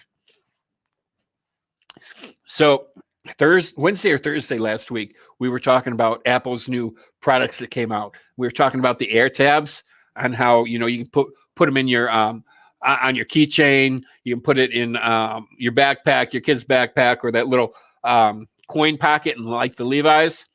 Here's one better for you. If you suspect your husband is cheating on you, put that motherfucker in the car. You can follow that goddamn car around wherever. Then you know where that car is being parked. You can be your own little investigator. And then if it sits in one spot for too long, like a spot that's not supposed to, you can do some drive-bys. Get an Uber if you don't have a second car. Get an Uber, drive by, sit there and look at it. Go, okay, yeah, it's at an apartment building where he shouldn't be doing anything. So then, of course, you're going to have some questions going on. What's this motherfucker doing? Does he have a different family? Does he have a girlfriend? Does he have a boyfriend? Is he working? I mean, what's he doing? So, you get all these little questions popping up in your head. And then if that car continues to stay there or continue to make frequent appearances at this particular location, chances are your husband loaned your car out to a buddy of his, or motherfucker is cheating. So, I mean, yeah, wait, tabs. Where can I buy these? I need these for my boys. Lynn. Okay, so they're $29 for one, and they run off of like watch batteries. Or you can get 4 for $100. Okay, so go to the Apple Store, and they're there. You can get one for $29 or 4 for $100. So, and they will only work with iPhones. So if at least one of you has an iPhone in the house, you're good. Sounds like damn. Bam, suit you. So yeah, Lynn, 4 for $100, 1 for $25. So, if you have 5 boys, you can get 5 of them. And it's a good idea. You can put it on keychain. You can put it on your backpack. Put it in like that, like I said, that little coin pocket. You know how there's that 5th tiny little pocket on the right-hand side of the Levi's. Got that little pocket where nobody know what the hell is it designed for. I mean, you can barely fit a fucking finger down the damn thing. So, yeah, I mean, they're great if you want to find out where your kids are. Put it in that little pocket, or you can say the kids be going, "Hey, mom, going over to so and so's house," and then they got that little AirPad in there, and you're like, I thought you were going over to so and so's house. Why the fuck were we at the movies for the past 4 hours? Look, our fearless leader has made it. What's up? Well, I think I did okay. I decided to speed up and not use the microphone tonight, so that's why I didn't put behind the mic tonight. How's everybody doing? How you doing? I'm doing all right. How are you? I've been listening. Sounds like you're doing all right. Oh, you've been listening to me. Yeah. I kind of figured you were. Let's see. Nadia, I had commented about that. Remember, I said I was going to put one in. Yeah, I think that's where I got the idea, actually. Put one in his car and I think I do remember you saying that. I think that's where I got the idea. Find out if your man's actually cheating on you. Or you don't know. I mean, maybe he's moving mom and you don't know, and this is her new apartment. I mean, it could be a billion things. But yeah, I mean, if you think that your husband's cheating on you, throw a damn AirPad in, or AirPod, or what the hell ever it's called, AirTab in his pocket or on his keychains, or hide one in the car. Linda says, Bam, as always. Where you at? Rock the show. Yeah, whatever. G. So what's been the big conversation tonight? How you doing? Oh, well, everybody? let's see. We talked about that that Jor wearing the Black Lives Matter shirt. Talked about him, and then we recapped on. Remember that little old lady, 73, that was pushed to the ground, and showed. There's a recap, or we recapped that because there's a new development there.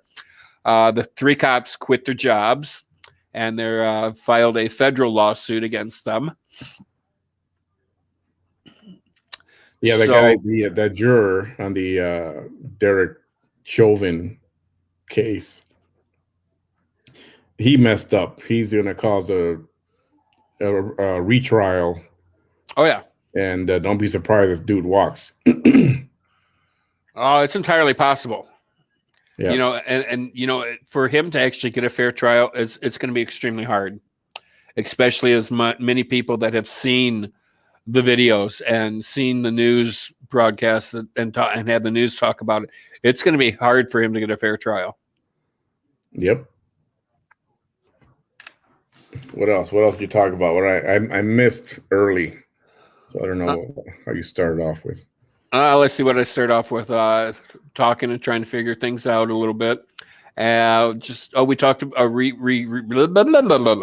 recapped the principal in Florida spanking that little girl. She's being investigated now. Oh, is that right? Oh yeah, that came out today, and she had. There was another video of her telling the 6-year-old, "If you were my child, you'd be spanked every day." Oh.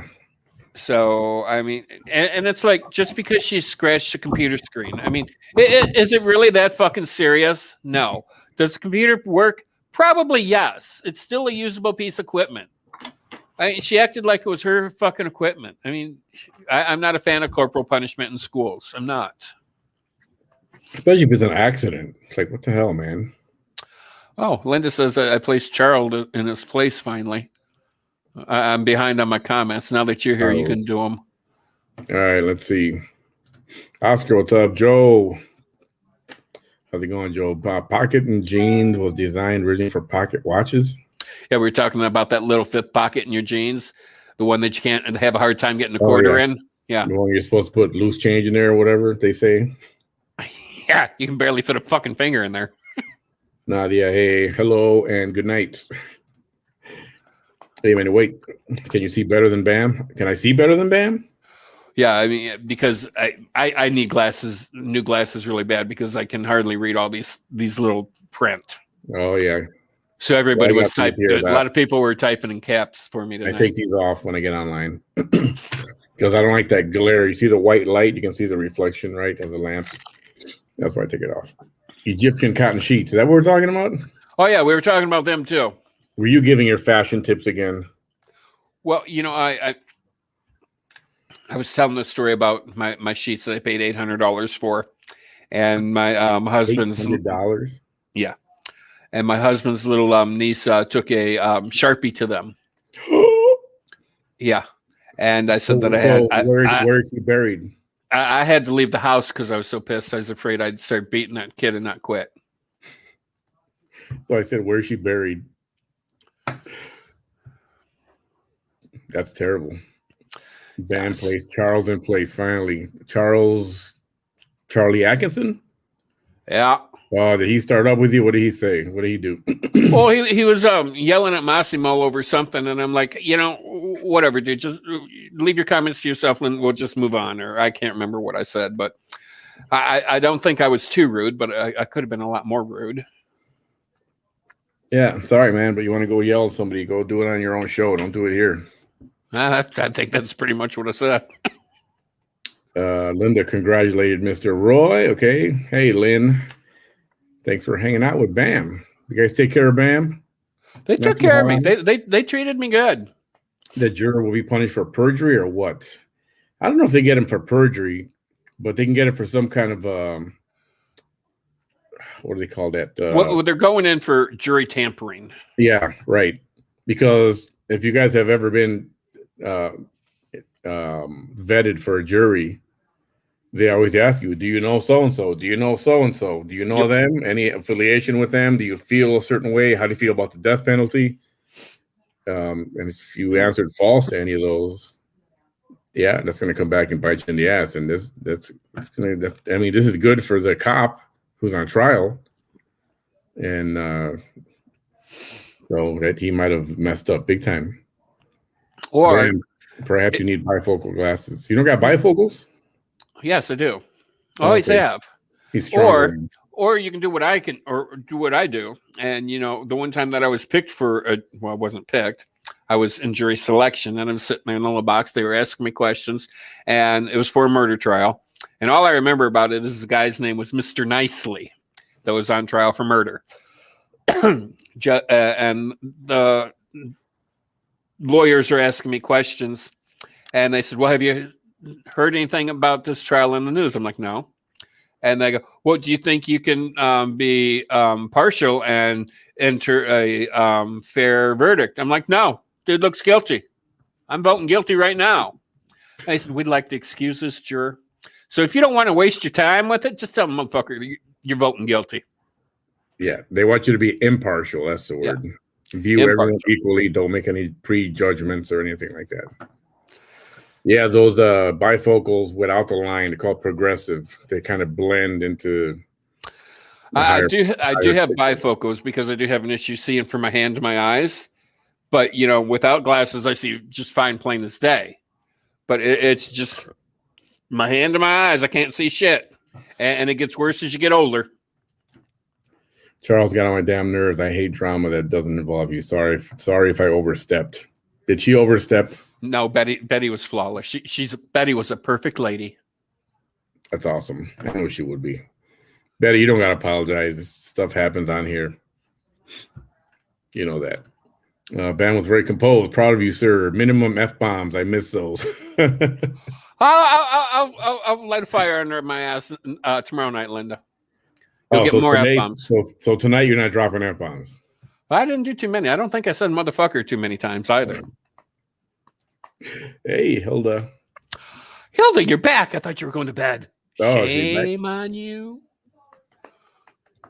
No, Betty didn't overstep. He's annoying and not a regular on the show and always comments on irrelevant things and goes off topic. Yeah, I mean, he'd comment something. I'm like, yeah, whatever that was. I don't know. And then it got to the point where I was kind of figuring it out, and I can't remember what the hell I said. But, yeah, I pretty much said, that's enough. I'm not going to put up with it.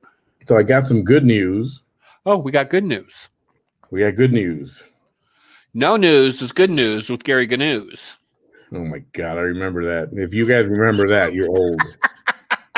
If you know what he's talking about, you're old. Holy crap. So the good news is, remember that show we did it with the music? We played music for the most part of the show. Yeah. And then we got blocked by all these music, Facebook, according to all these music companies that own all the rights to all this music, blocked us. So I submitted a dispute. And I put everything on there. I said, I didn't play more than a minute of each song, played little clips, sometimes 30 seconds or less. And we displayed we do not own the rights. I claim fair use.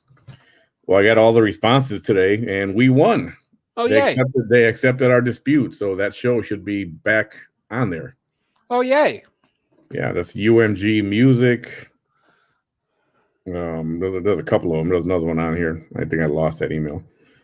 But all these music companies said, yes, they accepted your dispute and you're back online. So victory. Victory is mine. Let's see, I was, but then not. Oh, okay. She was gone, then she came back. Bam did great. Hey, earlier tonight at Osmo's show, Jimmy Vela said, Manny has feelings. When I told him how worried you were last night, your face showed, oh, well, yeah, man, heard of that train. That was a nasty, nasty incident. What happened in Mexico City. Did you guys see the pictures I posted? And I think did. I think it was Liz Elizabeth, she got it. I think she nailed it. She said it looks like a scene from a movie. It really did. And David Meir recapped it tonight, and the tracks are still hanging, or something was still hanging, but it looked just as ugly tonight as it did last night. Thanks, Betty, for that. Yeah, I am worried about it. I'm not, whatever the differences in opinion are of anything, it's got nothing to do with, I don't want anybody hurt. Oh yeah, well, maybe one person I wouldn't mind, I don't care about, but anybody else, I don't want anybody hurt or dead or anything. He's a friend, and Osmo's a friend. We had a disagreement tonight between me and somebody on the show, and I think it went well. I had one opinion, he had a different opinion. Appeal victory. Yes, we won. Good feeling. Yes, good news on the fair music. Yeah, I'm not going to let them do that. I read up on what the rules were. Don't play. Actually, we can probably play half the song. You're just not supposed to play the whole entire song. So if I'm only playing 30 seconds, and you guys know how quick I took off the clips, because I didn't want to have a problem. And but it doesn't mean that we're not going to have the problem again. I think if it comes up again, they'll keep, we'll have to repeat this. Oh yeah, you'll have to do it all over again. So we'll just be very picky, where we do that stuff. Yeah, that train crash, that was, man. Don't know what happened. My comment on there was just speculation. That one concrete beam from one support to another support, this part in the middle here. Take that necklace off. Oh. Yes, good move. You're not supposed to be supporting any thing right now. So yeah, that's what happened, and I think some people that were down below too got killed when that concrete and the train didn't quite make it all the way down. Well, I think it did, but that concrete came down, and man, if anybody was underneath that, that's very bad news. Sad thing what happened. Thanks, Bamanadi. I'm new too, but I know the drama from that man over the years. Yeah, that's cool. You know what? If we're gonna have drama here, we're gonna make our own drama, right? I mean, if I want drama, there's fucking Lifetime TV for it. Or those Spanish novelas. You want drama? That's drama over there. Okay, now you need a sequel to song. A sequel? What do you mean a sequel to which song? Oh, a sequel to the song show, right? Now Continue reading, Manny. I mean, Hooked on Phonics didn't work for me tonight, but they should work for you. We'll do another one. So now you need a sequel to the song show. That's what she means. And we probably will. I just got to have all my ducks in a row. I just got to type out everything I wrote so that when it happened again, I can Disco, it over. Disco duck. Disco, disco duck. So tomorrow night is 90s music. I don't know about tomorrow. What's my schedule tomorrow? Yeah, we were talking about that. I said that you'd put something up. I said we'll probably do another 10:30 show. Tomorrow is hump day, right? Yes. Oh, yeah, we can do whatever. 10:30? Is that what you want to do? Why, are you off? Yeah, I work daytime only, so. Well, let's. I don't know if it'll be a music show yet, but. I can't say let's split the difference because Massimo does his show at 9:00, so we can't do it at 9. Yeah, but he's out of town. He's doing a different kind of show this week. He's doing he's on vacation show. So I don't know. We'll see. That man's always on vacation. There's room for everybody. Even when he's home, he's on vacation.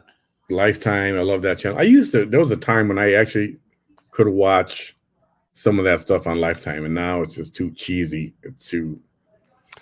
Does it make you cry? No. I'm just like, yeah, right. Who talks like that? Who says that kind of stuff? It's too cheesy. They're saying that it had already been damaged since 2017 earthquakes. Besides that, cheap material had been used. Doesn't surprise me. I hate to say it, but some of the construction techniques that are used on the other side over there is I wouldn't trust that. It happens in this state too. They're supposed to be using high quality iron and shit, and that's supposed to be weighted at so many pounds per pressure or per square inch. And they're like, oh, well, we could save, $300 million if we bought this. And it's just a little tish over what's required. Yeah. Why do we have to buy the best? And I know it does happen, but honestly, it doesn't happen here a lot anymore. Oh, it used to, though. We need to watch out for our friend that Osmo is cheesy, but he is a great friend to have. I didn't see the end of your show until today, and that was scary. Yeah. Yeah. As soon as they said Mexico City and then a crash, right away put two and two together. It's like, oh crap, he's in Mexico. Yeah, Massimo even was in here for a while this evening. I don't know if he still is. Probably not, because he's been awfully quiet. Yeah, I'm sure he did a lot of walking today, and he's probably knocked out. Yes, avoid that poor soul's drama. You all are way better. Oh, thank you, Linda. Yeah, no. If we're gonna have drama, we're gonna make our own drama here. I don't need anybody else's drama. Yes. What happened for Mother's Day? Still in quarantine? Any ideas? Speaking of quarantine. And I was going to tell this story last time before I left Nebraska. And that's where you're at now, right? You're in Nebraska? Back to Nebraska. I went to a restaurant. I think we were at, where did we go eat? Perkins? I think it was Perkins. It's like an IHOP. If you've never been to Perkins, it's like an IHOP. Perkins has a lot better bakery items, though, because IHOP doesn't have any. Damn it, where was I? Anyway, one of these restaurants. Oh, was it here at the hotel for breakfast? I go downstairs. I didn't take my mask. I had it in my pocket. Everybody's wearing their mask. And I walk into the room, to the lobby, and I start to get stares. And people walking away from me. And then I realized everybody's wearing their mask. And of course, everybody's from out of town. They're just passing through. So they're not Nebraska people, they don't. Here in Nebraska, it's pretty relaxed with the masks. So everybody's staring at me and giving me looks and really avoiding being next to me. I was like, you freaking people, man. Oh, guess what? Starting next week, Illinois is going to go to Tier 5 on the opening process. And what is that? Oh, we're going to 60% capacity in restaurants now. From what? From 50? Yeah. Wow. Well, I know, our governor. Snapped. I've seen that. Golf clap for you, Governor Pitzker. I saw Snapped a few times, and that hooked me for a little bit. Bam, your life is drama, or is it a comedy? I think it's more comedy than drama. Come on, he's got Kodak. He's always yelling at Kodak, calling him a dog. That's comedy. Oh, that goddamn dog. Bam, I love disco. Hump day, hump music. Tomorrow's I like the Humpty Hump song. Oh, that's right. Cinco de Mayo. It's your birthday. That's Happy right. birthday. Cinco de Mayo. Happy birthday. Whose birthday? Yours. Mine? Yeah, I thought you said it was your birthday on Cinco de Mayo. Nope. Lies and deceit. Not mine. Lies. All lies. Cinco de Mayo is the Independence Day, not for the entire country of Mexico, but for one particular state. Anybody know what state that is? Y'all have states in Mexico? Yeah. So Cinco de Mayo, it really is for one state in particular, but you white folks turned it into it's a Mexican holiday. Yeah, it's the day that all the Mexicans don't show up to work because they're too hungover. Well, that's every day, so we don't need a holiday for that. Seems everything is back to open status, but I would still say just keep it intimate just to be safe. I get that. Yep. Nadia, Cinco de Mayo now. That's right. We're 16 minutes into Cinco de Mayo, so have your drinks. Yeah, it's kind of like, Joe! Make sure it's a Mexican beer or some kind of Mexican tequila. Make sure it's tequila. It better be Mexican if you're drinking tequila. Oh, we don't do tequila. Bam, get naked on tequila. Tequila, no so bueno. Nebraska people were being masked. It wasn't the Nebraska people, though. It was visitors. They come through. They hog up all the parking spaces. There's RVs out there. And why spend the night in a hotel when you have a fucking RV? Yeah, good question. I mean, save yourself $80 or $100 or whatever. Sleep in your fucking car or your RV. The Roadhouse restaurant was open at 200% capacity since the pandemic started, right? I remember that they opened up quick. I don't know how they did it, but they opened up. They said, F you, and they opened up. Good for them. Yeah. Puebla, that's correct. The state of Puebla, Mexico. That's their Independence Day. You see, I thought y'all were just like one big, huge landmass, Mexico. And then you had, Puerto Vallarta. Then you had Mexico City. Then you had, you just have cities throughout your country. What's up, Roy? No, it's, we actually have states, just like a regular country there. In Mexico, I should say. So what you're telling me is you're normal down there. Well, I wouldn't go that far, but it's in that respect, yes, there are states. I can hear the Jeopardy theme music. No, everybody got it right. Good. Proud of you guys. Yeah. So that's where Cinco de Mayo came from, and who turned it into a national holiday? I don't know. Maybe it's got a nice ring to it, right? Cinco de Mayo. I don't know. We have a Pueblo here. Puebla. We got a Pueblo. Yeah, we have a Pueblo. New Mexico, right? Yeah. Or Colorado? Colorado. Pueblo, Colorado. Yeah, that's right. Colorado. See, we have one too. Against the French. That's correct. Why did the French invade Mexico? What do you think?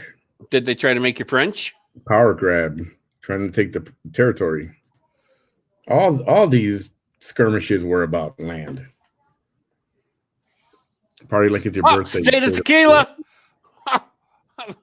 Everybody likes to be in that state. Tequila. I like the state of tequila, the city of tequila. I wouldn't call it a city. I call it a town. It's a small town. Been there. I like the song Tequila, and I like the song Cucaracha. Linda, that was everything. Gotta love the white folks. Yeah. Well, they're the creators of all the Hallmark holidays. Yeah, if it weren't for us, you wouldn't have Christmas. If it wasn't for the white people, we'd have no Hallmark. And you wouldn't have any Valentine's candy. You wouldn't have nowhere to buy your Valentine's Day cards and birthday cards. Or Halloween candy. Your $8 or Easter candy. Christmas cards. Y'all wouldn't have candy at all if it weren't for us white people. I don't know what that means. And her package palace. Oh, okay. Carlota and her palace. Bam, so funny. I know I am. And I was really bad this week because I bought a little box of Fannie Mae. I ate that whole goddamn box. That's not good. Well, throughout a week, and there wasn't but like maybe 12 pieces of chocolate in it. Just a tiny little box. Yeah. How many pieces? Like 12, 13. And you did that in one day? No, throughout the week. Probably still too much. Probably, but there was some dark chocolate in there, and dark chocolate's good for you. So what did you guys cover tonight? I know you started telling me. Was that everything? Well, yeah, we covered, what did we talk about? We talked about, I said, it's kind of nice not having Manny here because I can talk about what I want to talk about. And I said, like we have this little chat thing that we can send each other messages on. And, sometimes I send him a message. I'm like, okay, reel it in, move it on, Last night I was not ready to reel it in. And I said, and like last night, I couldn't get him back. I tried, but I just couldn't get him. Oh, we talked about that, and we talked about the spanking woman, and we talked about the juror guy, and we talked about the little 73-year-old lady. And let's see, what else did we talk about? We talked about the movies that are coming out and how they seem to be like, you know, this is 2021 and our special effects should be through the fucking roof. But all the movies and the TV shows that have come out recently, all the special effects look like it were done back in 1995. Yeah, and some of them are so high tech that they look fake, too fake. Exactly. It's like they're so. I don't know how to explain it. It's just not. I think they did better effects in the 80s and early 90s, and definitely to the 80s, and even end of the 70s. I mean, look at remember Close Encounter of the Third Kind? Close Encounters? That movie. Yeah, that was a good movie. Yeah, I like that too. And that was done 82. It seemed like a lot of money, but it was really simple the way they did it, and they made it look freaking awesome. Yeah. The one thing I wanted to mention, I was going to mention if I was going to be on the show, the state of Vermont. You hear about this? Oh, no. What happened to them? They decided, I believe they voted for it. It's okay for non-citizens. See, I got to read this thing. I didn't finish reading this. It's okay for non-citizens to vote in city elections. What's next? They get to vote in federal elections. The whole thing with voting is it's your American right as a citizen to vote. That is your right as a citizen. Now we're extending it to, we don't care if you're a citizen or not, but you can still vote. Democrats in 2 Vermont towns are pushing for non-citizens to be allowed to vote in certain elections, but must seek approval from state lawmakers first. Well, if they do it in their city elections, then they're going to push to do it in the fucking federal elections and presidential elections. This is no good. Yeah.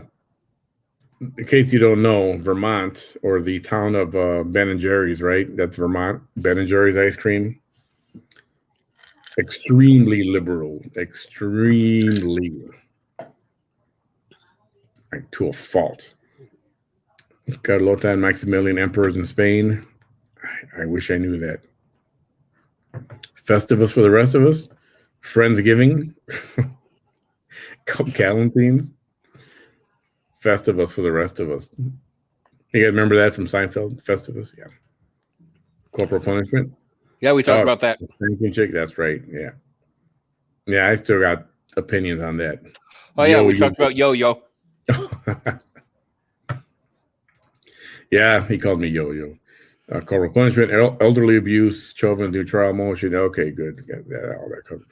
General Zaragoza, who defeated the French in Puebla, was born in Texas. No way. I did not know that. And somebody mentioned that it's not fair that Manny has all the merch and I only have a couple of things.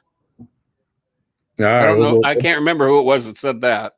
I'll throw some more BAM stuff out there.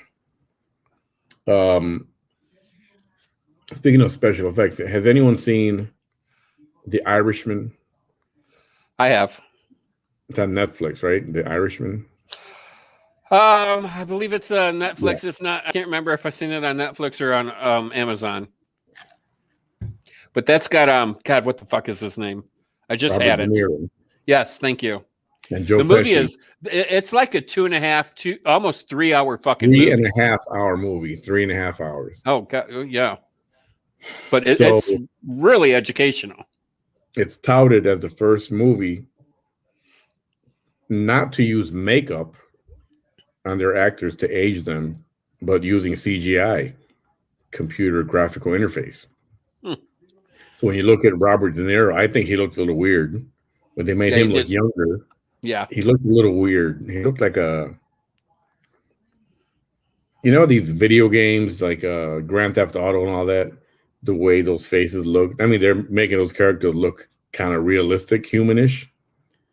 Well, that's what he looked like. That's what I think he looked like. Joe Pesci wasn't that bad.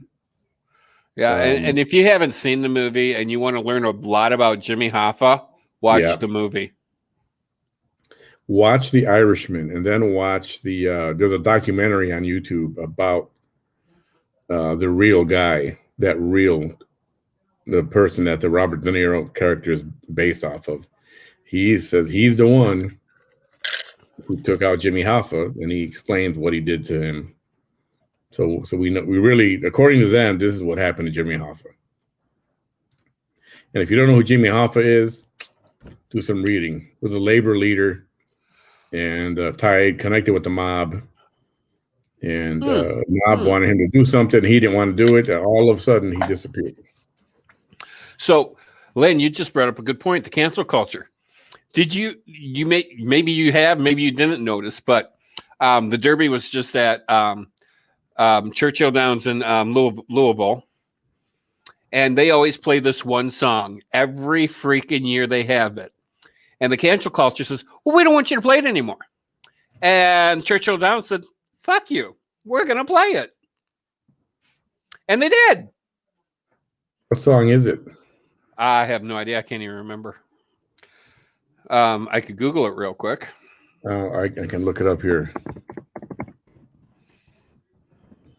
Not the opening trumpet thing, is it? I don't know. You know, just part of the race kind of thing. That? Yeah, that. You sure is that one? Almost positive. That's from a movie.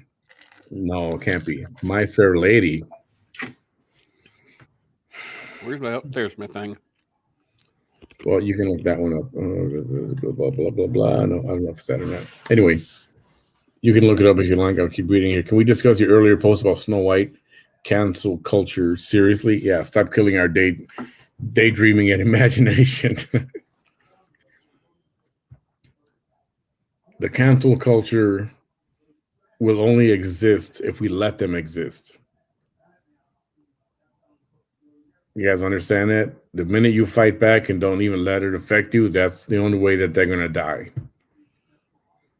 So when the Kentucky Derby told them to go pound sand about don't do this or don't do that, that's how you got to treat the cancel culture. You can't bow down to them. You can't bow to them. Otherwise, they're going to keep coming back and keep coming back with stupid crap. This thing with Snow White, everybody, including the media, you got to ignore this crap. Oh, but the media is not going to, because it makes for good. It makes for good news and a good topic conversation, and you know it's crap news. So the song is "My Old Kentucky Home." My old Kentucky home.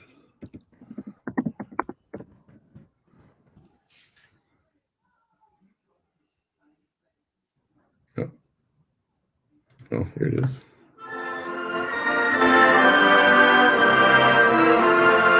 Can you hear that at all? Yeah, I can hear it.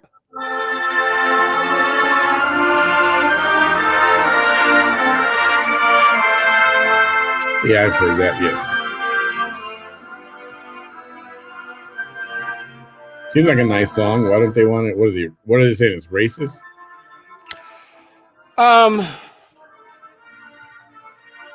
Let's see. Let me get back. Okay.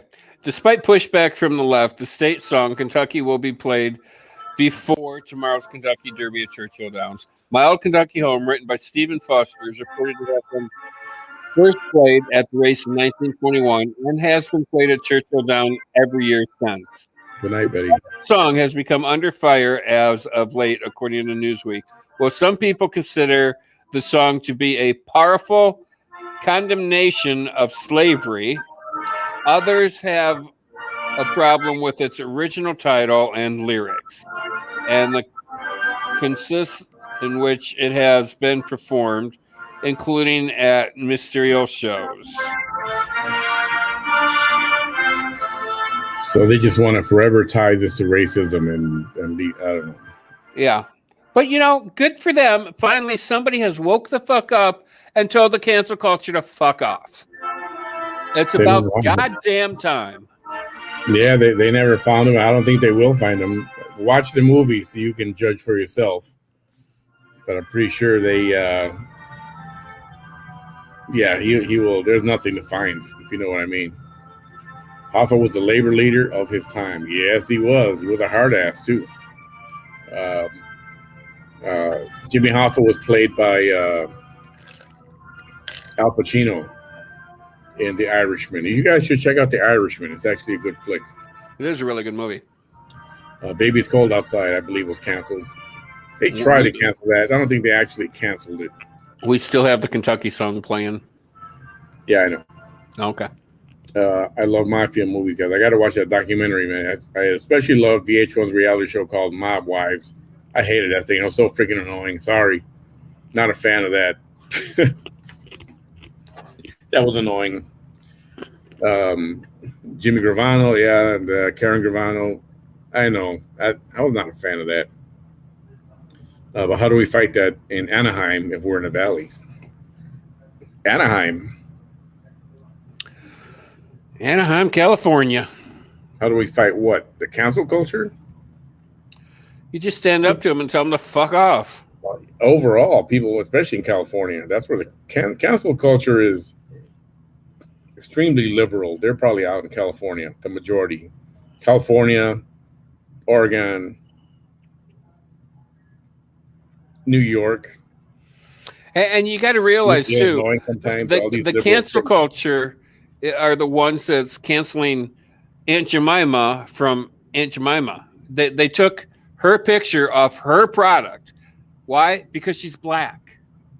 Okay, so what pretty much what you told me is you canceled her because you're fucking racist. And the same thing with Land O'Lakes butter. They took the little Indian girl off the carton because she's an Indian. So you canceled her because you're racist. She's an Indian, and she shouldn't be on a product you're using, is what you're telling me by canceling all of this. And you canceled the potato head. Why did you cancel the potato head? Because it doesn't have a penis. It just has a mister in front of it. To think about it, how stupid is that? They canceled a freaking toy called the Potato Head. Mr. Potato Head.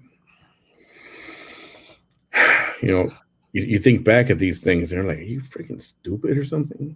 I mean, the cancel culture. Guess what? Maybe you should fucking be canceled. Aunt Jemima got help from the lady. She was a servant. Was she a slave? I don't know how that worked, slave, servant, if it was the same thing. Let's say she was. But the lady, the lady of the house helped her. They made this thing.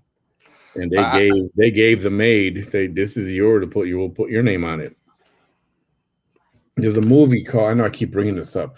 I think servant, you actually get paid. Slave is you work for pennies and get fed scraps. There's a movie called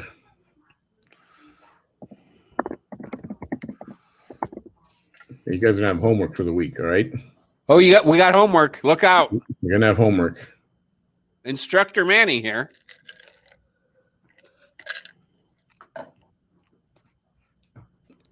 Was this from 1959? I don't think this is the movie. The original was black and white.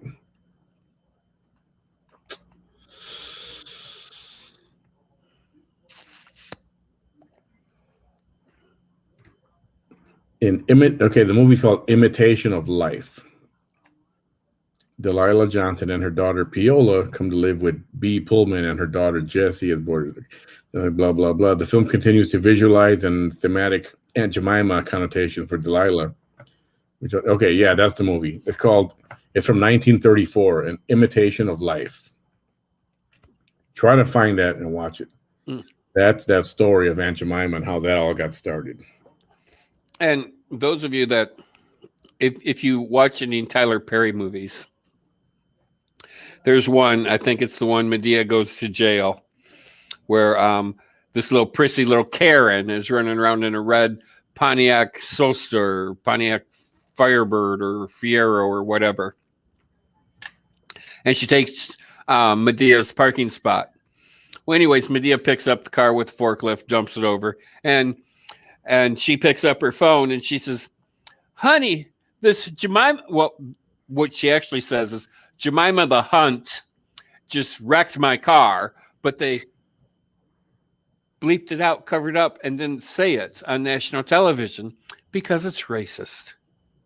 Now, I don't understand how that's racist, Jemima the Hunt or Jemima the Hun, Whatever she actually said, I don't know if it's Hunter Hunt.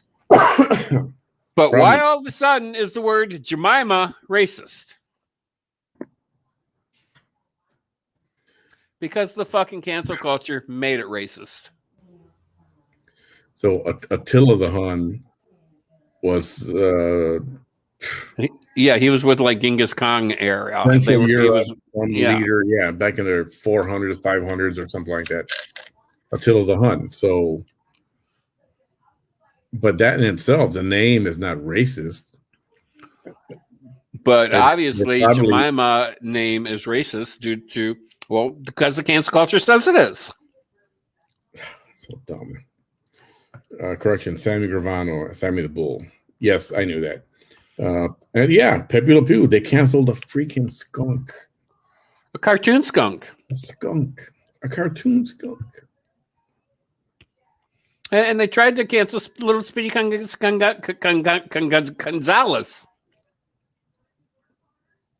Because he's a Mexican mouse. Little cartoon guy. He's this fucking big.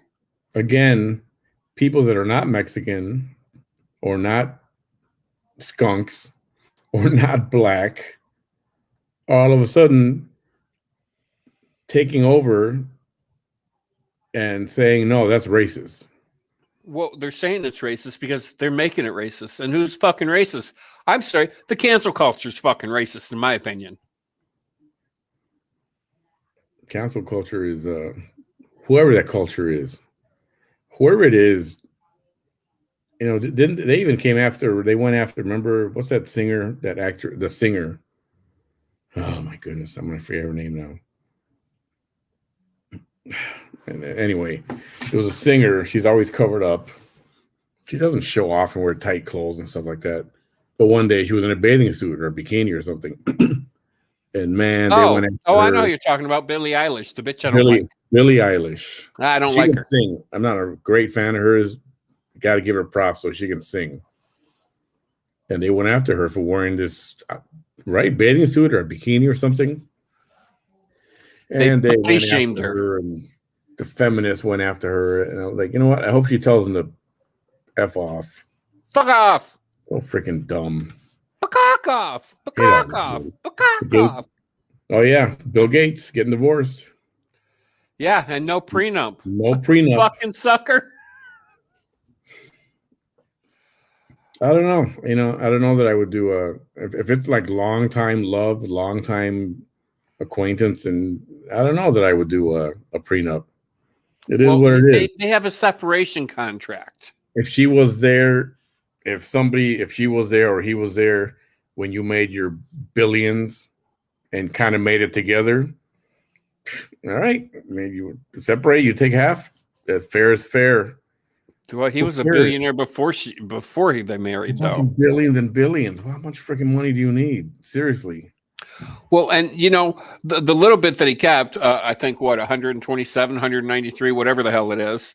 Well, I mean, the total worth is apparently about 130 billion. Okay. Well, they've given 10 times that away. Yep. To make sure that their kids didn't get any money.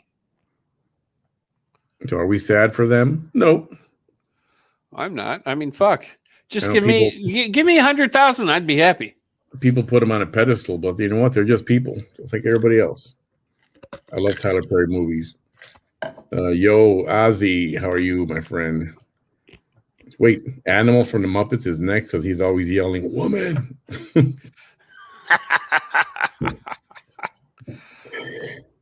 That was a funny Muppets thing.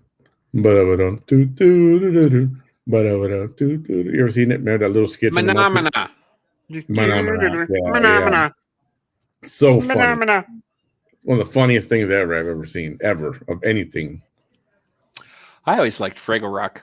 Hey, Yasmin. Hey, Yasmin. Welcome. Have you been here all along, or do you just check in with us? Excuse me. You got the banana.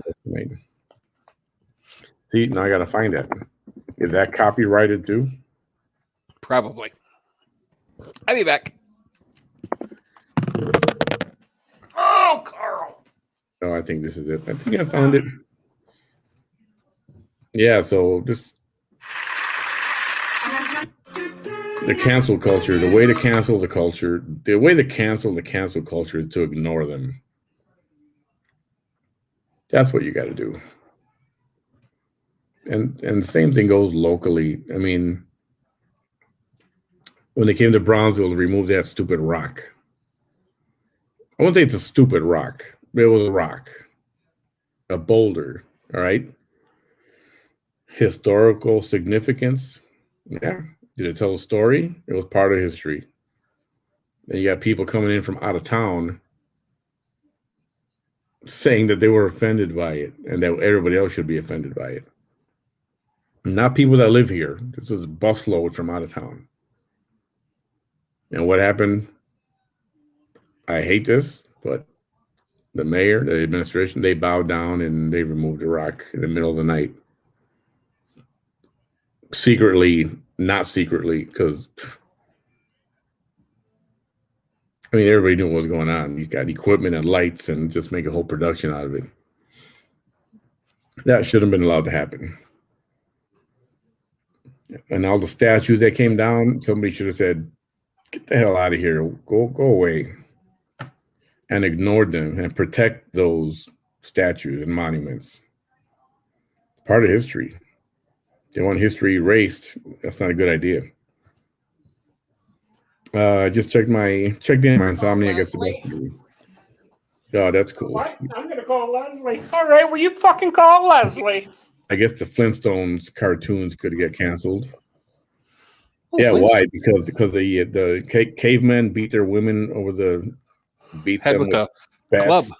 with a club, drag them by the hair. That's what they did. And we don't even know where that came from. Is that even true? I had to turn the damn heat on. It's fucking cold in here. I also love Fraggle Rock. Man, do you remember Sprockets the dog? My Gray Schnauzer looks like Sprockets when he's scruffing it with him. The only thing I remember Sprockets was Saturday Night Live. Michael Myers, that Devo kind of Spacely Sprockets. That's where George Jetson worked, with Spacely Space Sprockets. Okay, guess what? Muppets! Phenomena! Mana.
Anyway, yeah, that's Mana.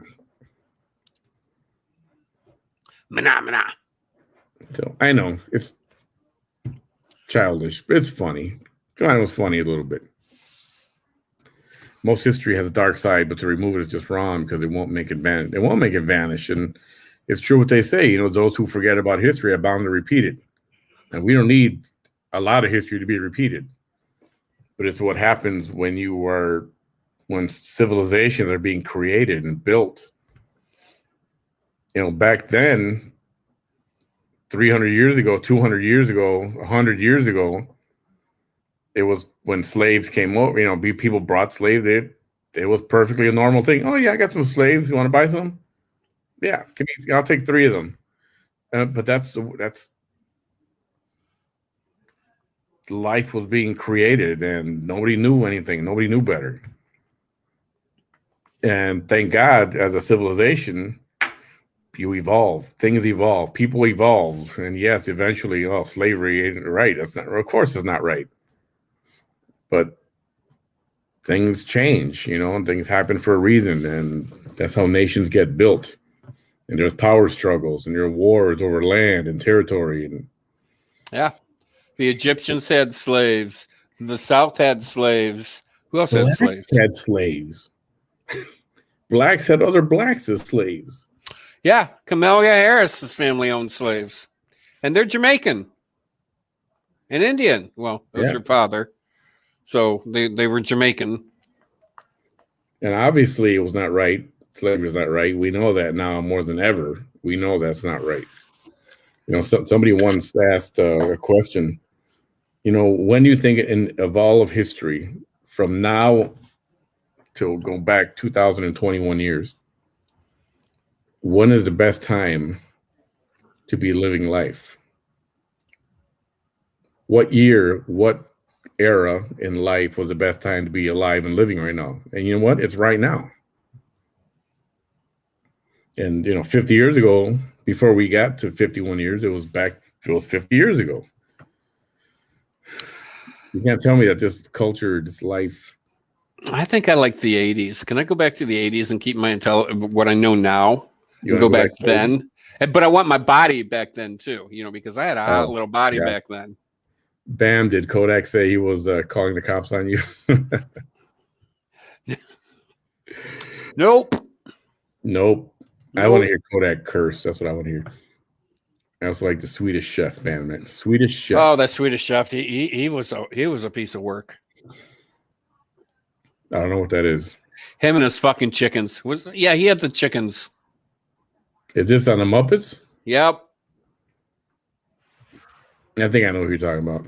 Oh, yes. Now I know. Now we're talking. So, Manny, when are we going to hear your special secret news? I've talked Manny into not telling you and keeping it until the day of. I don't know. I don't know if it's going to happen like that, like he says. But this way, we can build excitement and expense. But I'm not going to say it until I get confirmation that's going to happen. Once I get the confirmation, then I'm going to lay it on you guys. I say no. Wait for the night of. And go, and bam, here he is. And I go, Colombia's more horrible than ever. Some of the videos have actually made me sick. Colombia, as what aspect of it? The gorillas. The gorillas? You mean like war or monkey gorillas? Not monkeys. The people gorillas, like guerrilla warfare. Oh, warfare. Yeah. They come in, they steal people, rape them, kill them. They do whatever the fuck they want. Yeah. Yeah, I would not want to. You got to be careful when you go into these places. You do. He just wants to scat. Like now he's like, I don't know, I'm going to scat. Who's going to scat? What are we talking about? What did I miss? I don't know. What I missed, Yasmin. I'd rather not sleep over Manny versus the ghost stories. Manny is funny, right? Come on. Manny. You guys are thinking it right now. That's in your head right now. I'm not going to sleep. Season 2 of Netflix series was released. Season 2 of which Netflix series? Which Netflix series? Yes, 80s are awesome. 80s, baby. I guess I am. I wasn't born in the 80s, but that's when I did most of my growing up in the 80s. So you think. All right. Anything else? If not, I got nothing. I mean, I was fixing to sign off, and then you were coming back on. I'm like, oh, wait. He's logging in. I was glad I was able to come by for a little while. Thank you, cool people, for hanging out with us for a little bit extra. Yes, And I had a great time. Don't forget. Myra Flores did rebook. She did reschedule. And we will have her Friday evening at 8 o'clock. We're going to do 8 o'clock Friday. So if you have anything you want answered, any questions for her, feel free to email. Email me, Manny at mannybehindthemic.com. Unless you want to inbox me here, that's fine too. And I'll be make sure to slip that into the conversation on Friday. Selena series. Oh yeah, not a fan. Yep, that's coming back. That is coming back with a vengeance. With a vengeance. Yep, I've seen it. I thought it was the police and the government against its people. I'm trying to figure you out now, Yasmin. I thought it was the police and the government against its people. Night, Mel. Good night, Mel. More ghost stories win. Yes, we gotta do something. I want to have people on. I want people to come on and do a live, just like Bam is sitting right there, and tell your little ghost story. I want people to come on or talk, or we have to discuss something. Boo. Does anybody want to come on and tell their ghost story? Come on live with us. We can discuss it a little bit, or talk the occult or whatever. Make sure it's extremely scary. Somebody have to come on. The Muppet guy was scatting. Oh yes, okay, gotcha now. You know, scat is never mind. But yes, yeah, never mind. Never mind. Yeah, it's a whole other category of something else. Gross. Yeah, ghost stories. Yes, all right. Come on, somebody. Okay, I'm gonna try to get somebody to join us on that night. Y'all still up? Woo woo party. Elizabeth, what's up? You know, it would be really cool if we get Elvira, Mistress of the Dark. Yeah. I would rather have like a priest that does exorcisms, or when they used to anyway. I'm gay, but I would love to see Elvira flash her chichi boo boos in the king. Right now, at this point, how old is she now? They're probably down by her knees or something. No, I just seen her on. I just seen her on an episode of Storage Wars. She still looks good. That's right. They're artificial, aren't they? So they're probably anti-gravity. Well, yeah, I think they are fake.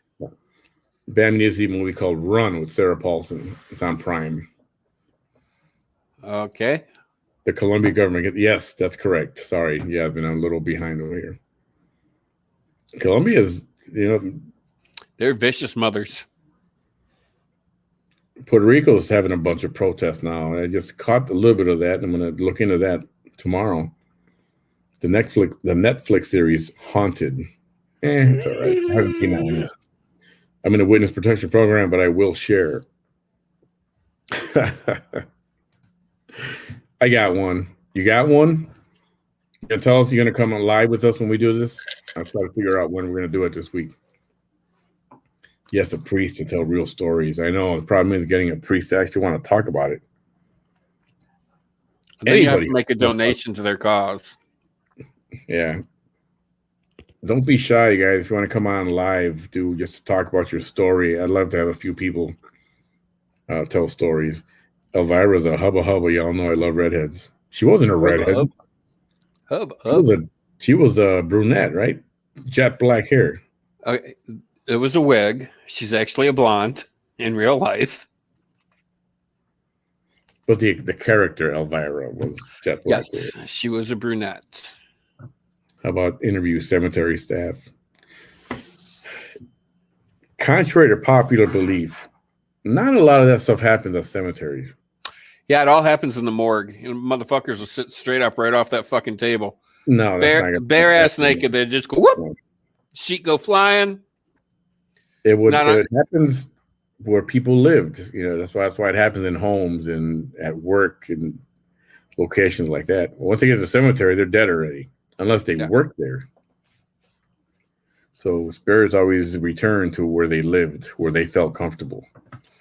Yeah. And they appear, they show at their youngest when they were at their peak. Sometimes. I don't know. I've heard that before, but then there was one story of these people that record those EVPs, the spirits, the sounds. He saw one walk by, and it was a little kid with his head almost chopped off, kind of hanging on his back. And so I don't know if I believe that when you see spirit, you see them, the way when they were healthy and young. See, a lot of questions. Some people believe when you die, you can go back to whatever body and time period you felt most comfortable in. Try Pentecostal Factor. They are brave and to exorcisms. They do exorcisms. If you can get someone, I'm willing to pay for their hours of time to come on the air and share. Pentecostal pastor. It's going to take some research. It'll take a couple of weeks to find somebody. I might look into that. I ran into a perverted ghost. Oh, did he grope you? Those are called succubus. The real question is, did you let him? Right? I found Judy Tenuta. Well, you can't stop them. You remember Judy Tenuta? She was kind of annoying. She was funny, though. You don't remember Judy Tenuta? Nope. Doesn't ring a bell. I have to look her up. I need to see a picture. There was Downtown with Julie Brown. I really liked her. I think there was a Maria girl. Downtown Julie Brown was... Yes. Okay. Real quick, just for a second here. That's Judy Tenuta.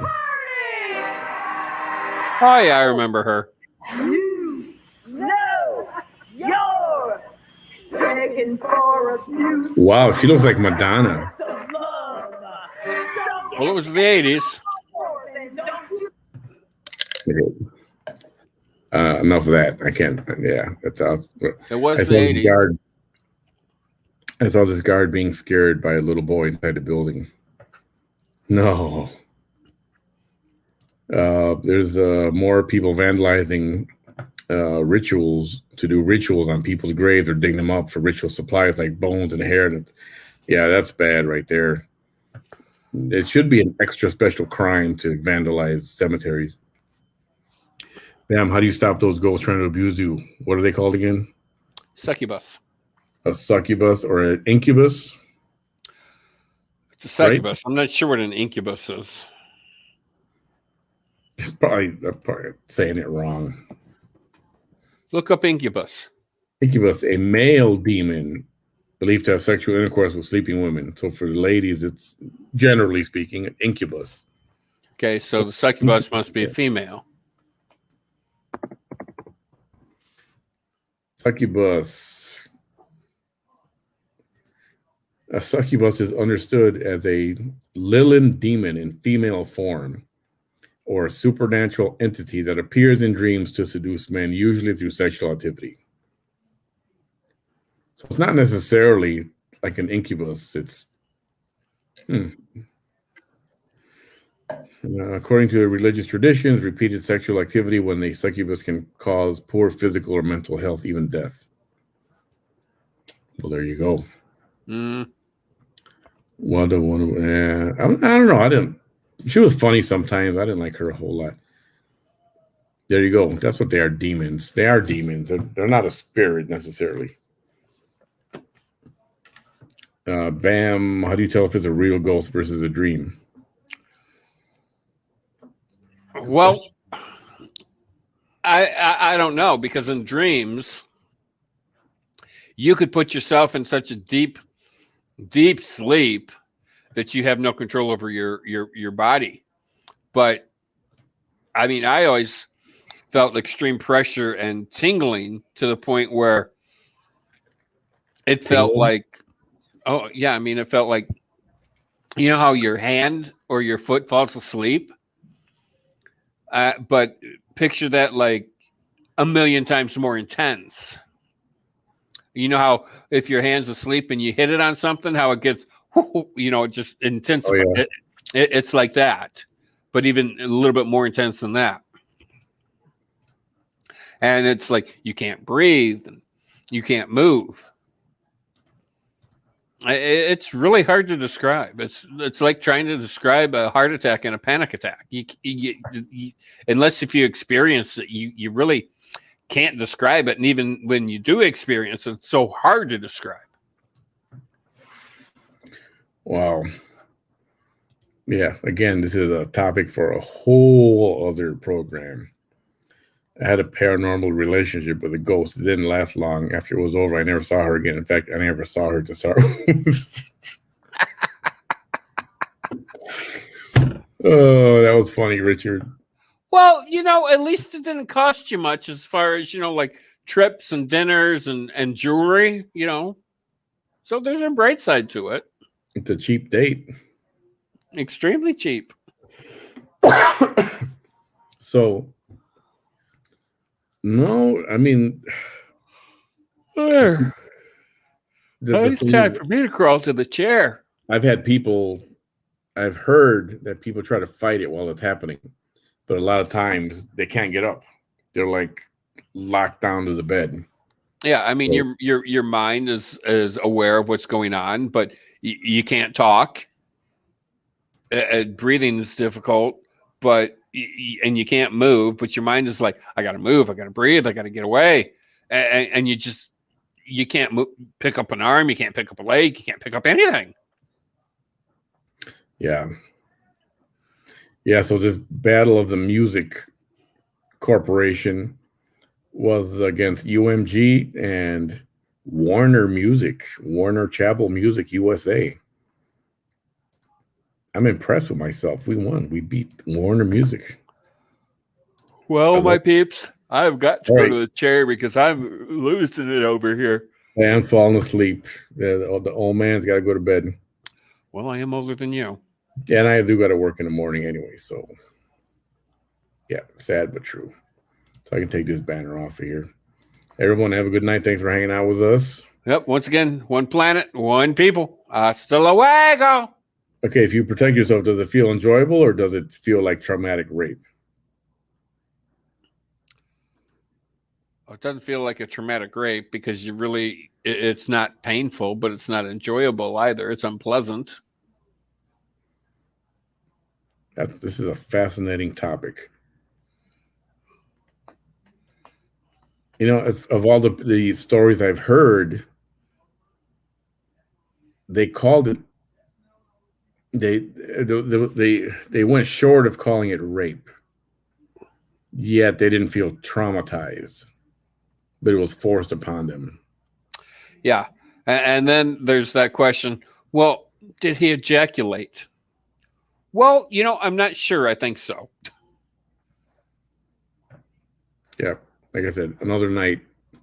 Everyone, thank you for hanging out. We will talk to you mañana. What time tomorrow? 10:30? Are we doing 10:30? Yep, 10:30. Are we doing 10:30 tonight? Yeah, we'll do 10:30. Linda, good night. Yasmin, good night. Everyone, good night. Thank you for hanging Good night, out guys. with us. Lynn, Richard, everybody. Sorry if I missed a name. Thank you. Have a good night. See you tomorrow.